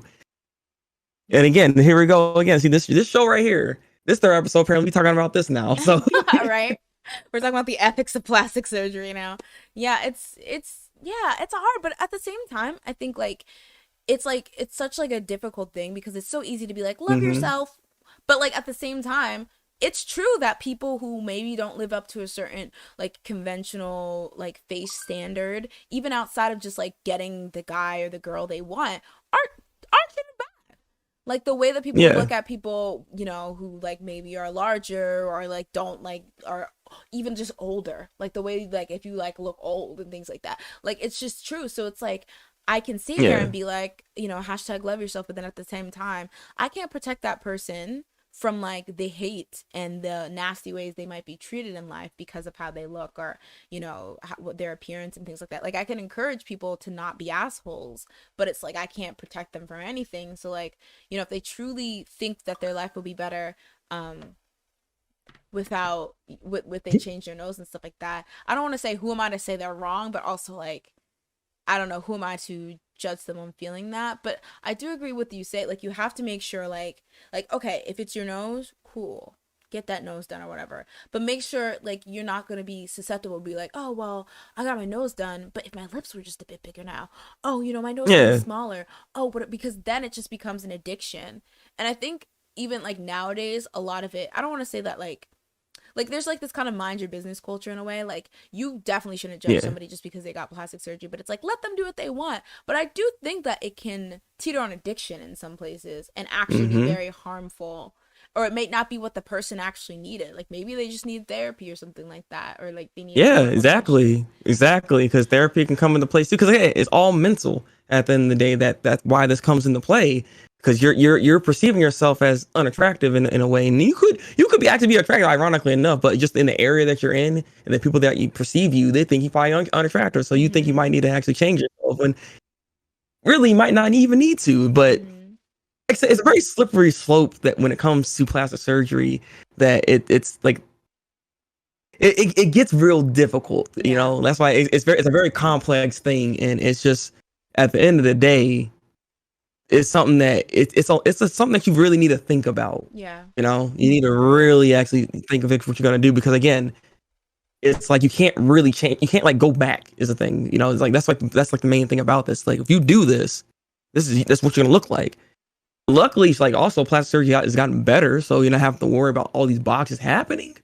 But it's not like that stuff can't happen either. So there's also that other factor that comes in that, hey, you could do this and they could actually mess you up even worse. So you never know. That's true.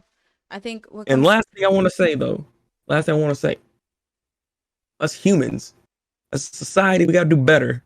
Because we shouldn't have to be bullying people in the first place, like for them to even feel this type of way. Mm-hmm. If we weren't doing this to people like that, like that feel unattractive or whatever the case is, they probably wouldn't feel the need to even do that necessarily. So I agree 100%. Like, I feel like, it's going to be a while before people just like, stop lifting up people just for like looks or like attractiveness and things like that. But at the very least, we cannot ostracize or make assumptions on or bully people for how they like look on the outside, because it's literally so idiotic. And I feel like sometimes it comes as a defense mechanism. Like, people are like, well, maybe I'm not the best looking person, but at least I don't look like that kind of trash. But it's true. like, dude, that doesn't make you any better of a person just because you don't look like that or whatever. Like, I'm finna fight. I'm gonna jump in.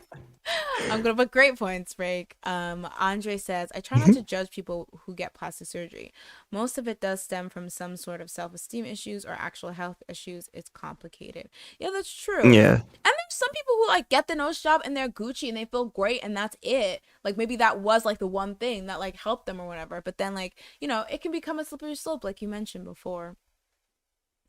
Um Andre also says, but it really does remind me of the Little Mermaid, of trying to change yourself to get the person to notice you. But I'm glad that he was actually Oh, interested with her in the end. Oh, that's true. that's very true. Actually, yeah, I didn't even realize that.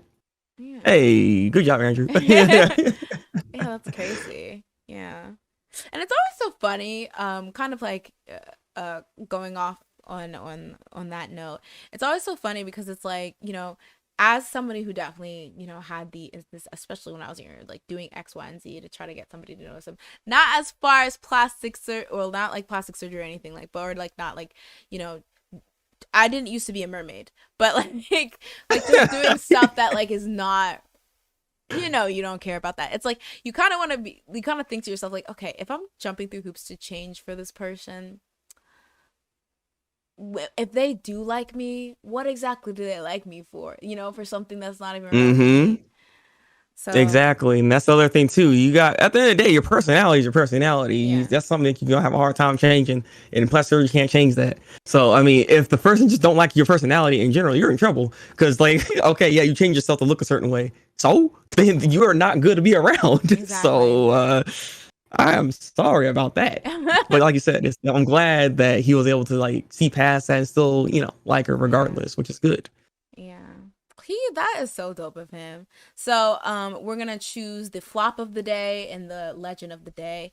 The flop of the day obviously is Takashi. Hopefully, when he dies, his reincarnation dies, he gets placed into the void like he deserves. Wait, you said that's the flop of the day? I mean, who would you You say? sure? Dekum? You sure it's not? You sure it's not Deckham with that decision? The thing That's a is, massive flop right there. Dekum redeems himself a little bit by sending both of them to the good place in this episode, but Hmm, that guy was interesting. trash pure through it. Nona, she was spitting facts. He was trash. But who do you True, think true, was true, the true. what did I say? Best boy, best girl? Who was the best character of these 3 episodes? Who are we standing? I guess for these 3 episodes. The mystery girl, or I don't know. We don't know her name, Oh but yeah, I true. like her. The dark-haired girl, my BFF. Yes, yes, she was really cool. I thought when she came in and with facts and logic about that whole situation with Machiko and Takashi, I was like, wow, a queen snapped. But yeah, I know, right? she's my Let her favorite. go. She knows. All right, get Deckham out of here. I'm sorry, Andy. You're gonna have to stand for some Deckham slander because he was moving foolishly in that first episode, unfortunately. Um, Oh, but Andy also says It even is what it is. it is what it is. Even indirectly, beauty standards can get to a person. You see what's considered attractive and normal everywhere. And we as society shouldn't focus so much on our physical attributes. We're all different and great the way we are. That is so true. That is so true. Exactly. And even Facts. not to say that pretty people suffer or whatever, but like even then, I feel like people who are like models and like attractive, like they tend to a lot of times, or they sometimes a lot of times have self esteem. But I couldn't like imagine the pressure where like you're kind of known for being attractive. That's always been your thing, but then people are like, Mm. oh, it's a ticking time bomb because you can't be the hot person forever because when you get older and stuff like that, and just like That's when people. I got plastic surgery, suckers. Yeah, it sucks. Humanity sucks. You know what? Yeah. Send them all to the void. Um, Andre says, I mean, except us, except everyone in this chat and us. okay. Oof. Andre says, or that trope in teen movies where the nerd has this makeover and it ends, the popular kid notices them and but they treated them like trash before. I hate that Yes, yes. trope. The whole I take off the glasses and now I'm attractive. You love that one. First of all, there's a plenty of hot people who wear glass. Like glasses don't make you ugly. What is that? And second of all, it's so dumb. Whatever. Trash. I don't know. It's pretty trash. I don't really like Yeah. that trope. I don't know why it's still around. Okay. I mean, they're making the classic She's All That, I feel like, which is like the classic movie that people remember that happening in. They're remaking it with Addison Rae from TikTok. Why are they remaking kids? What are you doing? Can they stop remaking stuff? Can they stop remaking things? Oh my god, I get tired of this. They're making anything. If it was back then, it was hot. It was the greatest thing ever, apparently. Exactly. My god. Like that's not even that groundbreaking of a plot. Like it's literally like I don't know.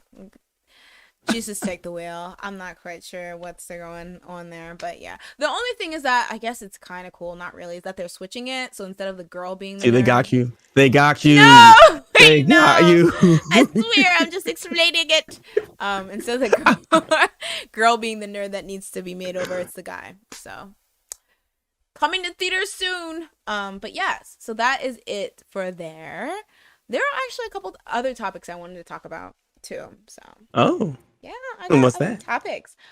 So the first thing I want to talk about is a tweet that kind of went viral on Twitter. Maybe you've seen it. I wish I would have pulled it up, but I gotta, it's a work in progress, y'all. I'm learning.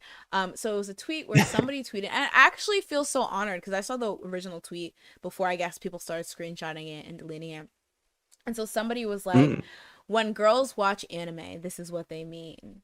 and it was a picture of the following four anime. I believe it was My Hero Academia, Oh. Death Note, I don't know, One Punch, and like Naruto or something. So it was very mainstream anime. And No, it was people, Hunter was in there. I think what it oh was too, yeah, right? Hunter x Hunter.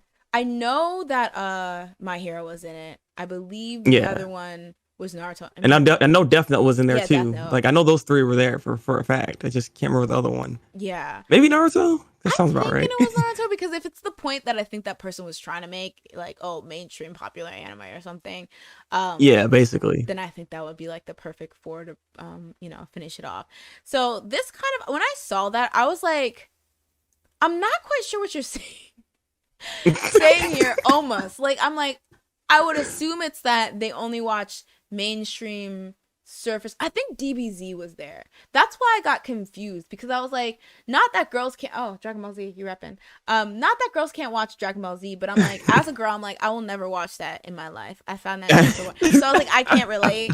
But yeah, so Well, it's the one of the staples of anime, and if you're getting into it, people always say, "Oh, you haven't seen Dragon Ball Z?" Like, or if you're at the proper age, you've probably like ran into it at some point. Like everybody knows Dragon Ball Z, you know what I'm saying? And then they're Super too, so it's like you're gonna know, and you probably mess with it a little bit here and there because again, it's popular. Because like I say, I think that's what they were trying to say is that you just watch popular anime, and I don't understand why they keep using this argument because I've seen this argument before. And what's funny too, they put Death Note in there. Yes, it's popular, but it's actually a whole different genre of anime. So it tells me that you can actually watch other animes outside of the shonen anime. So that's actually pretty good.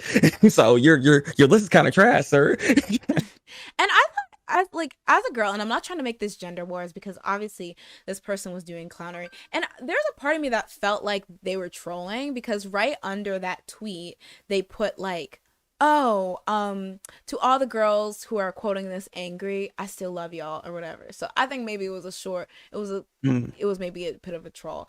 But yeah, I was It's just for the like, clout. It's for the clout. I see. probably, It's one of but those ones. I was like, you know what? It kind of hit tweet because people were quote tweeting this, screenshotting it, dragging it.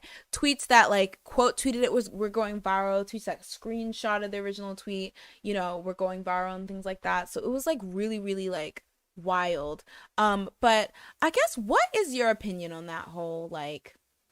Are you into anime or are you into anime depending on what people watch? Like, do you think there's like levels to this that need a different distinction, like in terms of like Look, a fan look. See, stand? I'll say this. I'll say this. I mean, there are casual fans, yes, and there's like a super fan or people that are really actually into it. It's kind of like how you look at it, like with gaming, for instance. There are people that are casual gamers that play here and there. They're not really into it like that. Then there's the other suckers that are super hardcore, play 12 hours a day. They know how to do these little 360 spin move, twist, turn move. And you're sitting here like as a Not casual, like, certain. huh? What? What is going on? I don't know what's happening. So it's kind of in the same light where you might dabble a little bit into like anime or something like my older brother, for instance. Like he doesn't watch anime like that, but he does watch Attack on Titan. And I got him to watch Death Note at one point. He did watch Dragon Ball Z back then. So it's like I wouldn't necessarily call him like a full-on anime fan, but he does watch anime. Like, and you could still be a fan of anime, technically speaking. 'Cause I mean, I won't. Again, he don't really mess with it like that, but he will watch some stuff. Like he's not like he's opposed to. He's not like he's hating on it or something like that. So I consider him a fan. What am I saying? So anybody can be a fan. Anybody can be a fan of the stuff, no matter what they're watching. If it's just My Hero Academia, then you're a fan of anime. If it's just freaking Dragon Ball Z, then you're a fan of anime. You're in there because watching one usually leads to you watching more. So I don't see what the problem is here. That's true. Like I feel, and I think it's really weird to like attribute it to a gender. Like I think there are layers to it in any type of fandom. Like there's people who like Yeah. be cool with it. There's people who like that's literally their life, that's their identity, which is cool. Like if that like is your how you have fun, yeah, there's nothing wrong with that. But I think it's weird. And what I found was so weird is that like a lot of those anime, I don't know if this is about to rock the boat, are like the anime that guys that be like, can he beat Goku? Be always talking about. And I always think it's funny because everyone's so quick to like be like, all right, girl, you say you like anime, name, 3 Gokus or whatever the fuck. Like, sorry. Name 3 Gokus. Like they'll be like, You just say name 3 transformations or yeah. something. You say Name 3 name Listen, guys, I don't I don't. But that's the thing. They'll be like, you know, a You know what? girl, like name 3 whatever. It's like, what do y'all watch or whatever. But it's Yeah. like there'll be guys that literally all I ever see them talk about is DBC and Naruto. Yet they're like, no, like literally a lot of, Yeah. and I'm not saying that's all they talk about because I don't know that, but literally if they're talking about on the timeline or whatever, they're only talking about DBZ, Naruto, and like whatever the other hot shonen is. But One nobody Piece. ever, yeah, One Piece, nobody ever questions their authenticity, even though they only be talking about 3 shows. So like this like Because laundry ironically list, enough, they're like the hottest shows. Yo, see, this is great. but they're This is actually really good. mainstream. They're so mainstream, and it's I like know. so when guys talk about these mainstream snooze. No, let me stop. Talk about these mainstream shows. It's like, yo, dude, you're into it. Yo, like whatever. But then when the like, girls want to mention, oh, I like Hunter x Hunter, they're like, okay, name 3 Gokus. Like I'm like, what? Like, why? Like, stop it. I'm finna. Oh my god, it's killing me. Oh, I don't want see, Dragon this, Ball this, Z. this is amazing because like I was in a group back then called the Shonen Knights, right? And I've experienced this firsthand because whenever we get like a female to like join in on the call and everything like that, they always like try to like check their authenticity a little bit, see how much anime they actually know and stuff like that. And it's always so weird. And then when it comes to like we were talking about with like the discussions when it comes to like the popular anime, because I mean they're popular, they're ongoing. One Piece is always one of those shows that you just theorize and talk about stuff, so it's always something to talk about. Or this goddamn versus battles. I can tell you right now because I've been in this. I was in the community like that. We talk. That's all they talk about. We do just be talking about like the mainstream stuff, and we were doing versus battles, yelling at each other, getting mad and crap. Oh, it's funny. It kind of reminds me of this tweet I actually saw. Now we're talking about this because there's another one. It's like, why are these anime fans like happy about going into these like little like forum areas to do versus battles? Because all you're doing is yelling and arguing with each other and you're saying it's good times. I think you might like it, but it's like, I mean, it's true. you be getting so stressed. You get so stressed. You're like, Goku can beat this man. I'm like, calm down, man. That's so true. Oh. But you know what? I kind of be toxic like that too, because I feel like not necessarily with the anime, but with K-pop, when it's just like people are like, who's the top, you know, blah blah. I used to be very toxic, so I can kind of get it. It's fun sometimes to compare stats. Yeah, but it can be fun. Like I understand the the fun in it. It's just that a person looking outside of it, you're sitting there like, it's just some show. Like, what's wrong with you guys? It's like, why are you getting so wild? There's literally death threats at times. I'd be going in because it's like it just they get mad. Sorry, they what? get mad.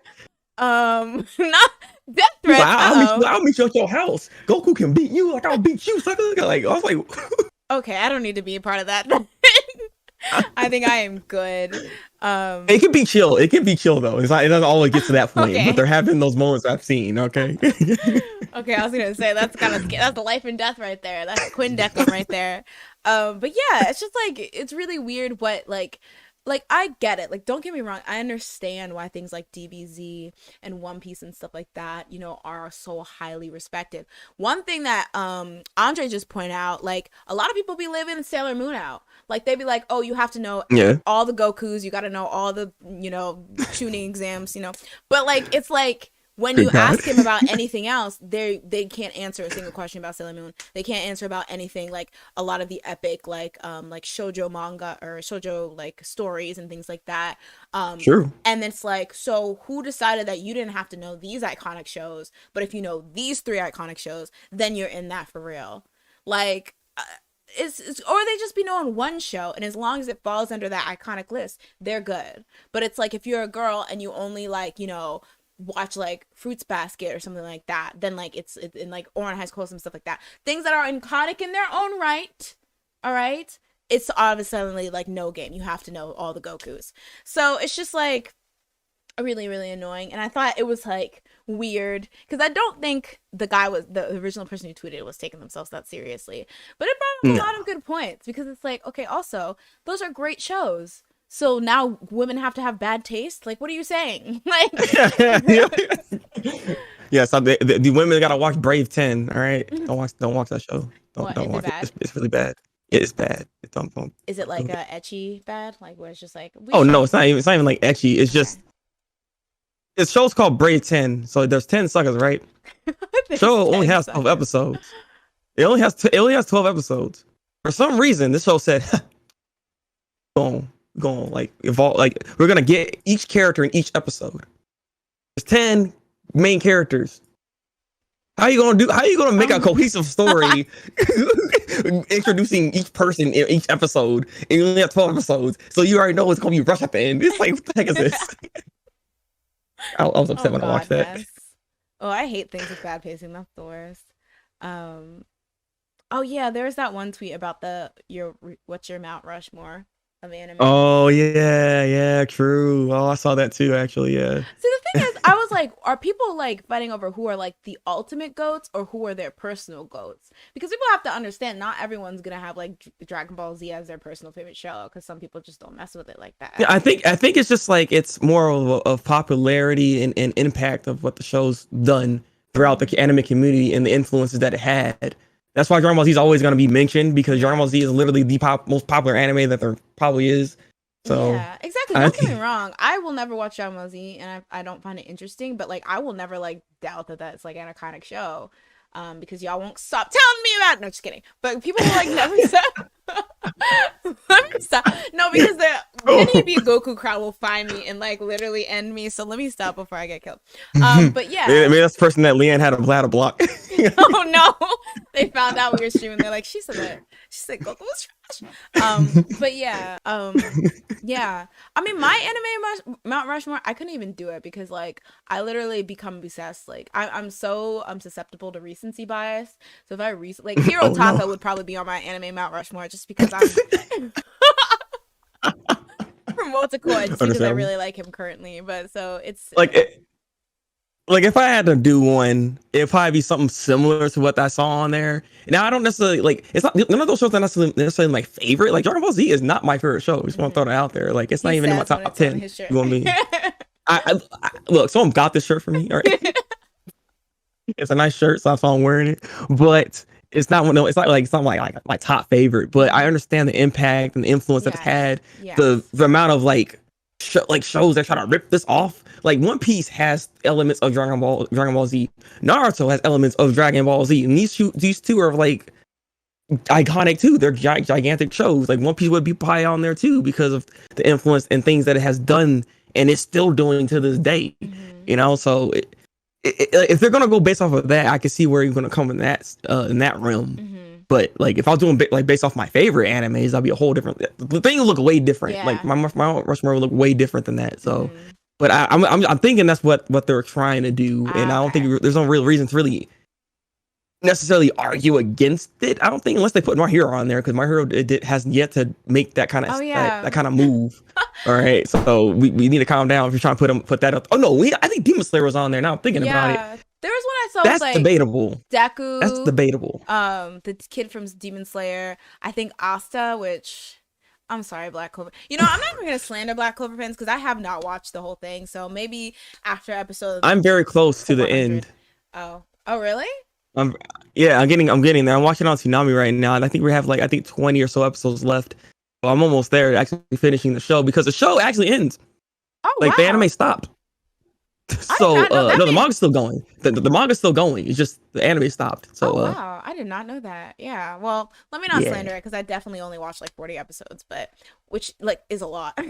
Like I realized there's somebody who's like, yo, I tried, like people were doing their monthly clowning of Boruto, and somebody was like, listen, that's trash. I tried 30 episodes already, and somebody was like, that's not enough, and I'm like, 30. This is not enough.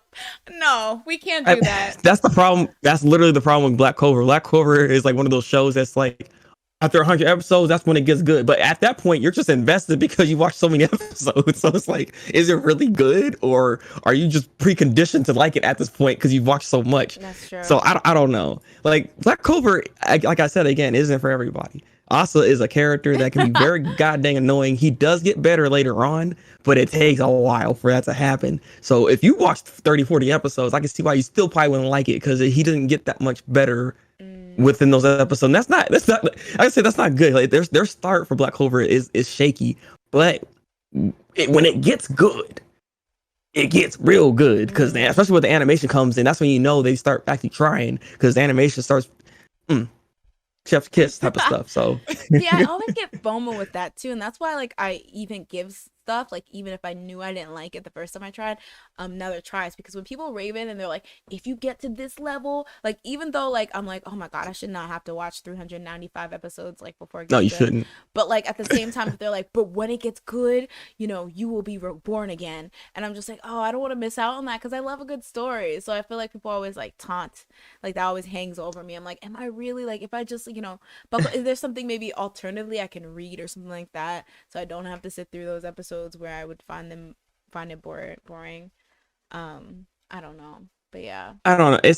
Black Clover is a hard one. I don't know why people keep trying to recommend it like that because it's not friendly to just like casuals or just even actual anime fans. Like it took me a minute to even like the show. I didn't like it initially either. I only am liking it now because I've watching it on Toonami, so I'm like it's there, so I might as well watch it, right? So as I watch I'm at like 100 and some episodes at this point, and yeah, I like the show to an extent, and it has like it does have good characters. The characters are good. I like the Black Bulls.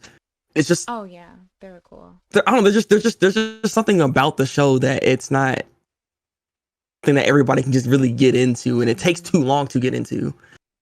Yeah. Well, maybe I'll like I don't know because if it does get good at some point, it's really tempting. But kind of cycling back to the whole like gatekeeping thingy. I feel like a lot of people just gotta understand that like there's no standard that you need to like prove you're an anime fan. If somebody says they're like anime, and I think what makes the best anime fan in my opinion is somebody who's open to watching like titles.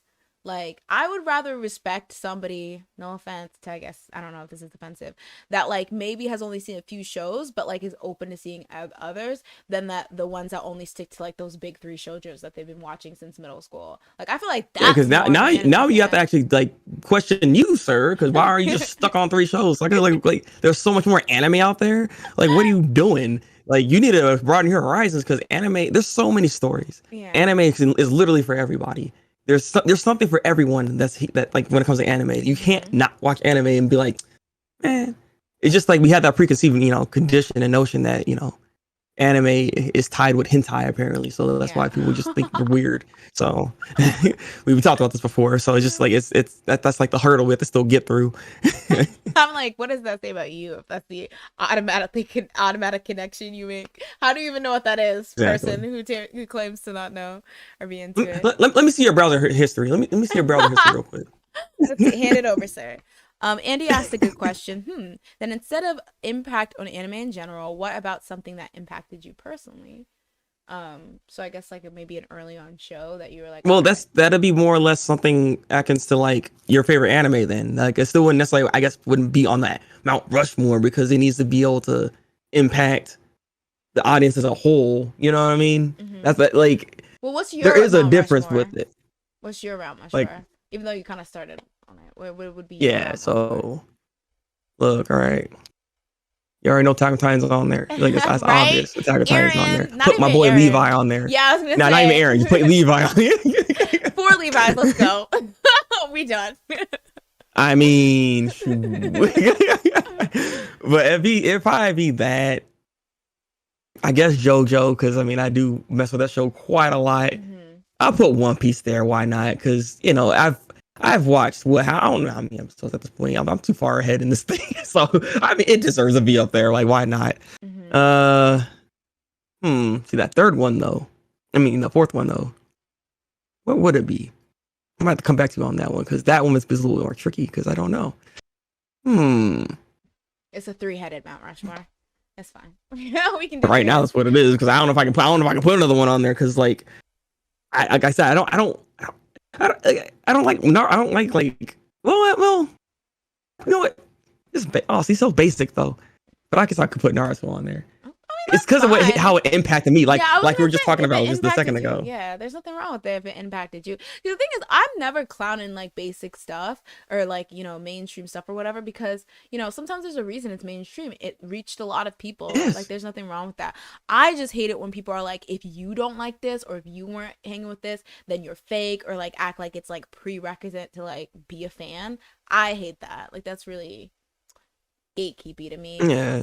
But yeah, it's actually like one of those situations With like Demon Slayer, for instance, that show popped off so hard. That's why it's on the Mount Rushmore in the first place, because it popped off so hard that it got more sales than One Piece. It got more sales than any other manga, I think, at one point. Like it was going ham. I don't know what the heck happened. I don't know why it got so popular outside of the fact that Unfollowable's animation is god tier. No one touches them when it comes to actually animating anime. Honestly, like they're literally the best studio right now. But it's just, I don't know. It's crazy how popular the show has gotten, and it has an influence. That's why I'm like, it's too early to say or put that on there because you only have one season, and the manga's over. It's done. So I want to see what other impact it can actually do before I would actually put that on like the list. For instance, like because of this mass popularity, because it might deserve it. That's why I say it's a talking point. Like it is debatable. And that's crazy to say, given that, it's one of the newer ones. Yeah, I was gonna say there's always like this tension when there's like a newcomer breaking like, records and things like that, because everyone's just like, it has to earn its dues and things like that. And like a lot of people is like when it's like outselling One Piece or something like that, people get uncomfortable because they're like, this is not how it's supposed to be. So there's a lot of anti and like negative feelings when somebody breaks the status quo, especially if they haven't been around for long. That happens a lot in K-pop. I feel like when there's somebody who starts outdoing like the legendary groups, people want to fight about it or talk down about them. So it always is like a contention. But I agree with the fact that you kind of have to see whether this is a fad or it actually has staying power and things like that, because one of the things that makes a legend is because they're able to do it for a long time. So yeah, but yeah, that's crazy. Exactly. I mean, it's very crazy. I'm not gonna lie. I didn't expect it to do as well as it did, but it's just like it's literally like the top selling manga at one point in time, and I was just like, this is like I didn't expect this show to get this good. But that's what happens when you have a good anime adaptation. When you have a good anime adaptation, manga sales are gonna skyrocket. Jujutsu Kaisen is getting that same love right now too. Now it's not like the highest peak, but it's definitely in there now because Jujutsu Kaisen also has a really good anime adaptation. So that's why people got to make sure when these studios when they come in and get an anime, you come in to do this, you better animate it well. True. You better get your bag. True. True. Yeah, I would say mine, but it literally, like I said, guys, it changes every week. So I know though, like it would be Holland from Eureka 7. Love Eureka 7. Probably like all of them. I love that show so much. Like truly, that was like the first anime that I was like obsessed with. Like so, I just give so much to that anime. Yeah. You make me want to watch it again, honestly, because you keep talking about it, and it's like I kind of miss it. I miss it so much. Like when I was at work, when I was listening to some music, I ended up like listening to their soundtrack again, and then there was a specific artist that was there. I think they did like the third opening. I think I decided to look them up, and now I'm listening to all their songs right now. So yeah, they're pretty good. Actually, what is their names? I have it here. That one. Oh no, it's not that one. No, it's not that one. That one's good though. My freaking thing's acting stupid. All right, there we go. Oh, there's a lot of DBZ fans here. I'm sorry. Andre says there's be Sailor Moon, DBZ, Gundam Wing, and a toss-up between Yu Yu Hakusho and Tenchi Muyo. And Tenchi Muyo's a classic. And when I saw Yu Yu Hakusho, I forgot about that. Actually, I want to put Yu Yu Hakusho there instead on my Mount Rushmore. Did I pick a fourth one yet? No, you didn't. I think I did Naruto. Perfect. But yeah, I want to put Yu Yu Hakusho on there actually because that show is pretty good. Yusuke or somebody else? Would it be Yusuke? Do you have to pick? No, I mean Yusuke's actually well you should because they're like the face of the show, so you should do that. But it's like, I mean, not all like Levi though. Yeah, I was gonna say. Listen, I love you, Aaron, but actually you've been a mess. So, Levi. I mean, do we really love Aaron? Because I mean, I guess we have to. I don't know, Stockholm Syndrome. Andy says DBC, Naruto, Fruits Basket, and maybe Code Geass. Oh yeah, Code Geass. Like there's all these like animes that like maybe aren't like, the DBZ, Naruto, whatever, iconic, but like, they like honestly are like a cultural reset. And I feel like Code Geass is one that I hear a lot, but it was very of the time, I feel. Like people are like, when you think of that era of anime, that was one of the standouts, even if it might not be. I actually I need to probably rewatch because I do feel like I might actually feel like it's a little dated in some cases, given given certain elements to the show, unfortunately, that they added to it, which they didn't need because the story was so good. Why would you add any extra in the show? Because that's what threw Ah, me off with it. Because yeah, the it edgy didn't make part. sense why that was there. Freaking Colin out here with her back broke while she's in the machine. The crap was crazy. Like you just see her whole butt. I just I don't. I'll leave it at that. I'll leave it at that actually because you don't know, Yeah, I was gonna but you can say. look it up. Well, I feel like if like Death Parade, Code Geass is eventually gonna win.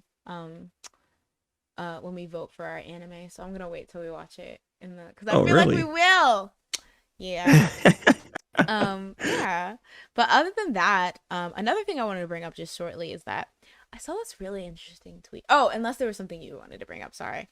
I don't mean to. Just one thing. The group name is called Nergillis, and where is that opening? Like they saw one of the openings for Eureka 7. Wow, I don't know how to like a brain fart moment there, Is it but yeah, the they hmm? Sorry, continue. Sorry. Are you looking it up? Yeah, I am. Because I'm thinking that's I can't the remember what the name was. oh, is it the Amazing Grace? No? Let me look it up.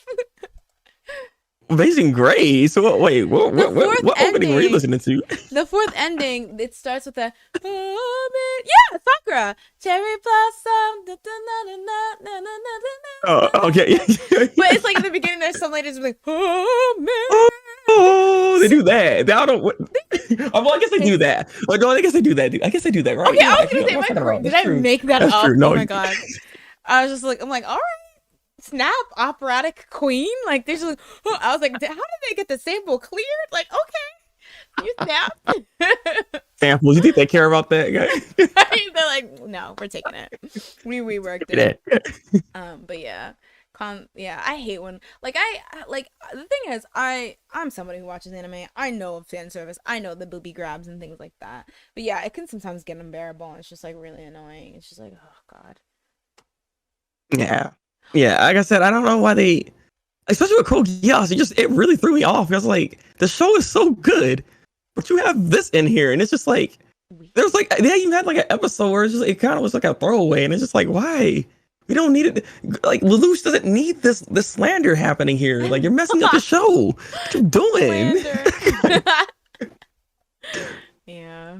Andy says, "Ooh, speaking of things forgotten, I remember Panty and Stocking existed the other day. Oh my god, I love Panty and Stocking. That was just like I've never actually watched it. it's fun. It's very fun. I like the how like it looks like an American cartoon, but it's like actually Yeah. an anime.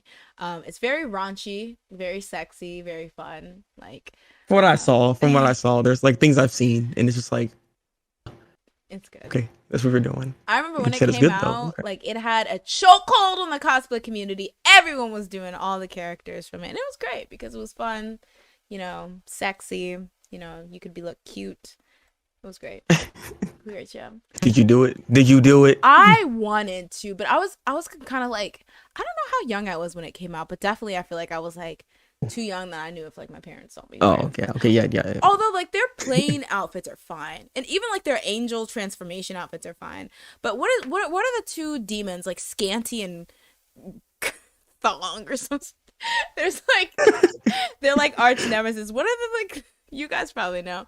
They were like devil like completely like red, and then they had these very like sexy black leather outfits. I was into that, but I was like, well, can't wear that. Well, yeah. also be pretty hot. You said leather is a leather outfit. Yeah. Oh boy, okay. It was a leather outfit. It was more like strings wrapped around, but oh. but it was oh my god, it was so badass. But yes, I really like that. So the second thing I just wanted to bring up is that, well, you know what? We'll save that for next time. All right. Oh. So I think we can wrap up now because we're at the 2 hour mark.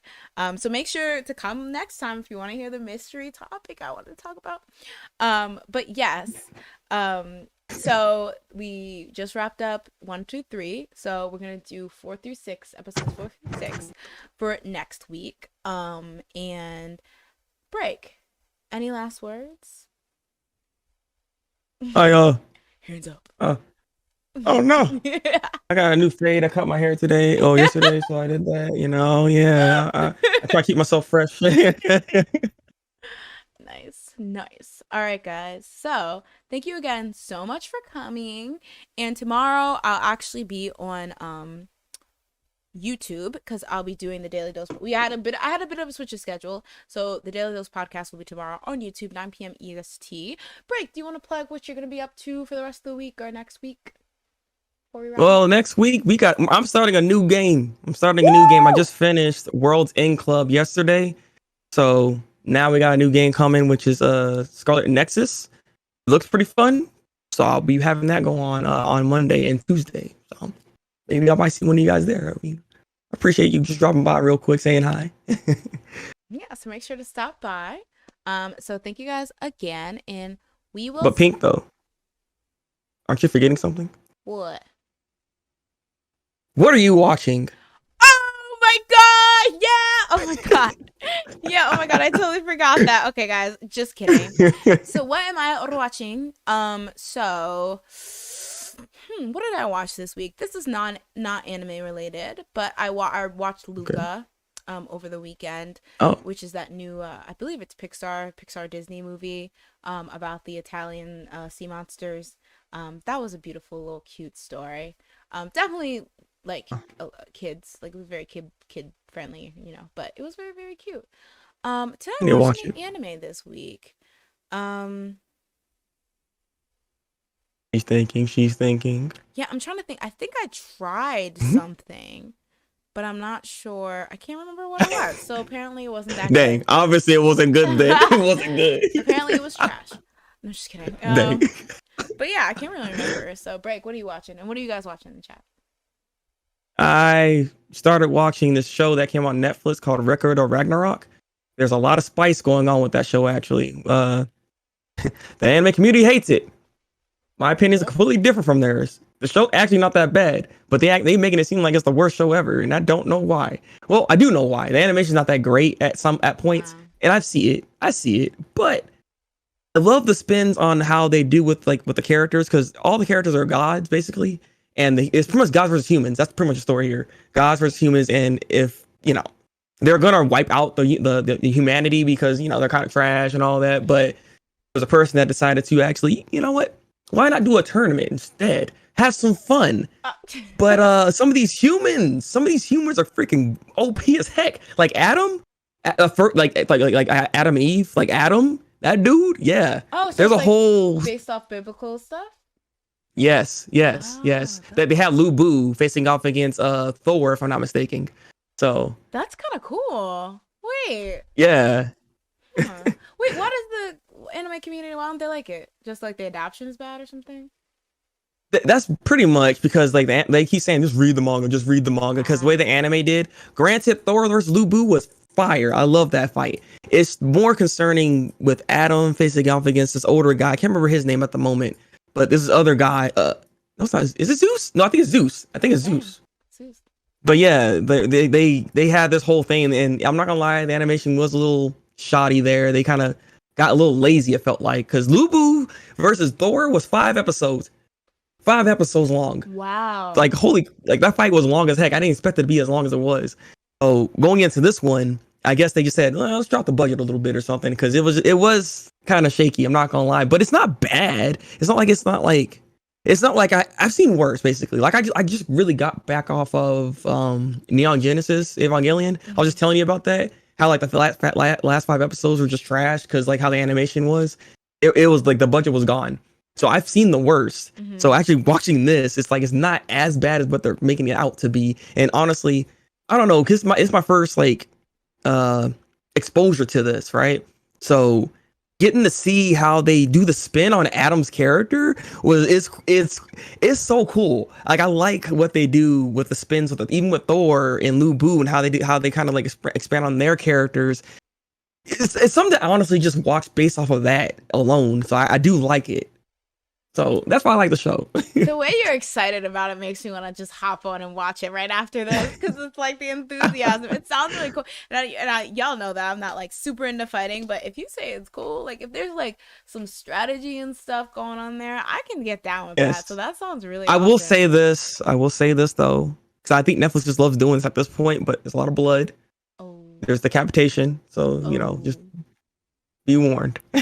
my interests. No, just kidding. I could still watch it. Yeah, I'm a big girl. So I can handle that. She got her big girl pants on right now. Yeah, I'm actually wearing. Okay, well. Oh, fast.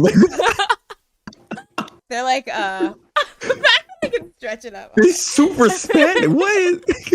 They're really, really loose. But yeah, I mean, she's comfortable, guys. She's comfortable. Speaking though about information, you just jogged my memory because I had dabbled on Netflix a bit.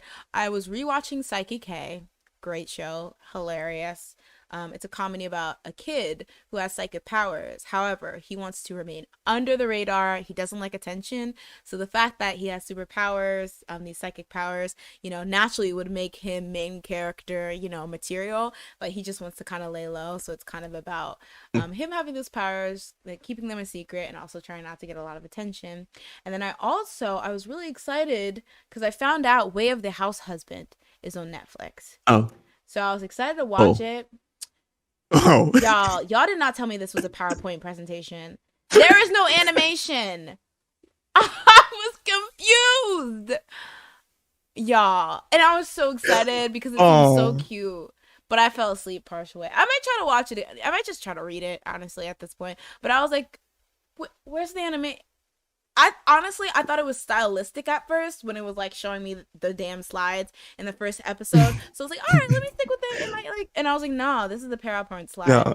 She's actually not joking. Like this is like it's like 100% legit. It is like a PowerPoint set presentation. I don't know why they decided to animate it like that. Outside of they were saying they wanted to like have like a creative change, right? And they wanted to try something a little bit different. And this was supposed to like up the like comedy level for Way of the House Husband though, but I don't know. I watched the first episode and I try to watch it and I'm sitting here like, the heck? It's like I'm a guy that can watch a show that don't have like great animation, but not even like it didn't make it funnier. It's kind of jarring, honestly, because it's just how it is. Honestly, I don't know what they're doing. Y'all tricked me because when I was seeing them screenshots on Twitter going viral, I didn't realize you were posting them in real time. That's really how it be looking, going from page to page.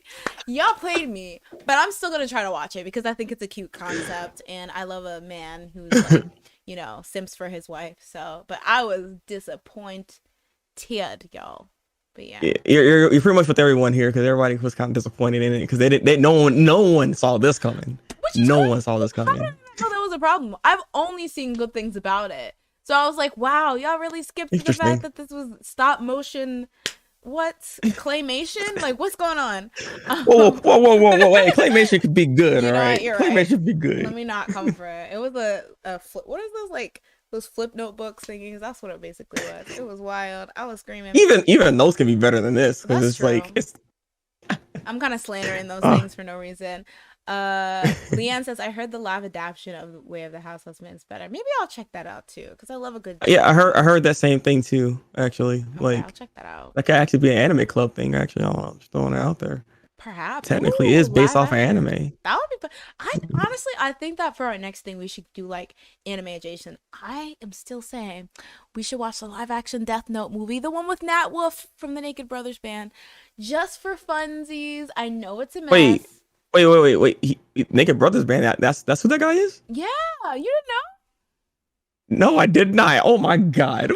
I mean, he's done. I'm so excited because I love Naked Brother bands. He's done other things. To be fair, he was in like Fault in Our Stars and a third thing. But like, that's what I know him from. I'll be honest. I love Naked Brother band songs.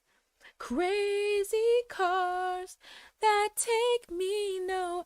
Honestly, they were very talented above their years. Oh my god! Listen, I was a stan. I don't know what to tell you.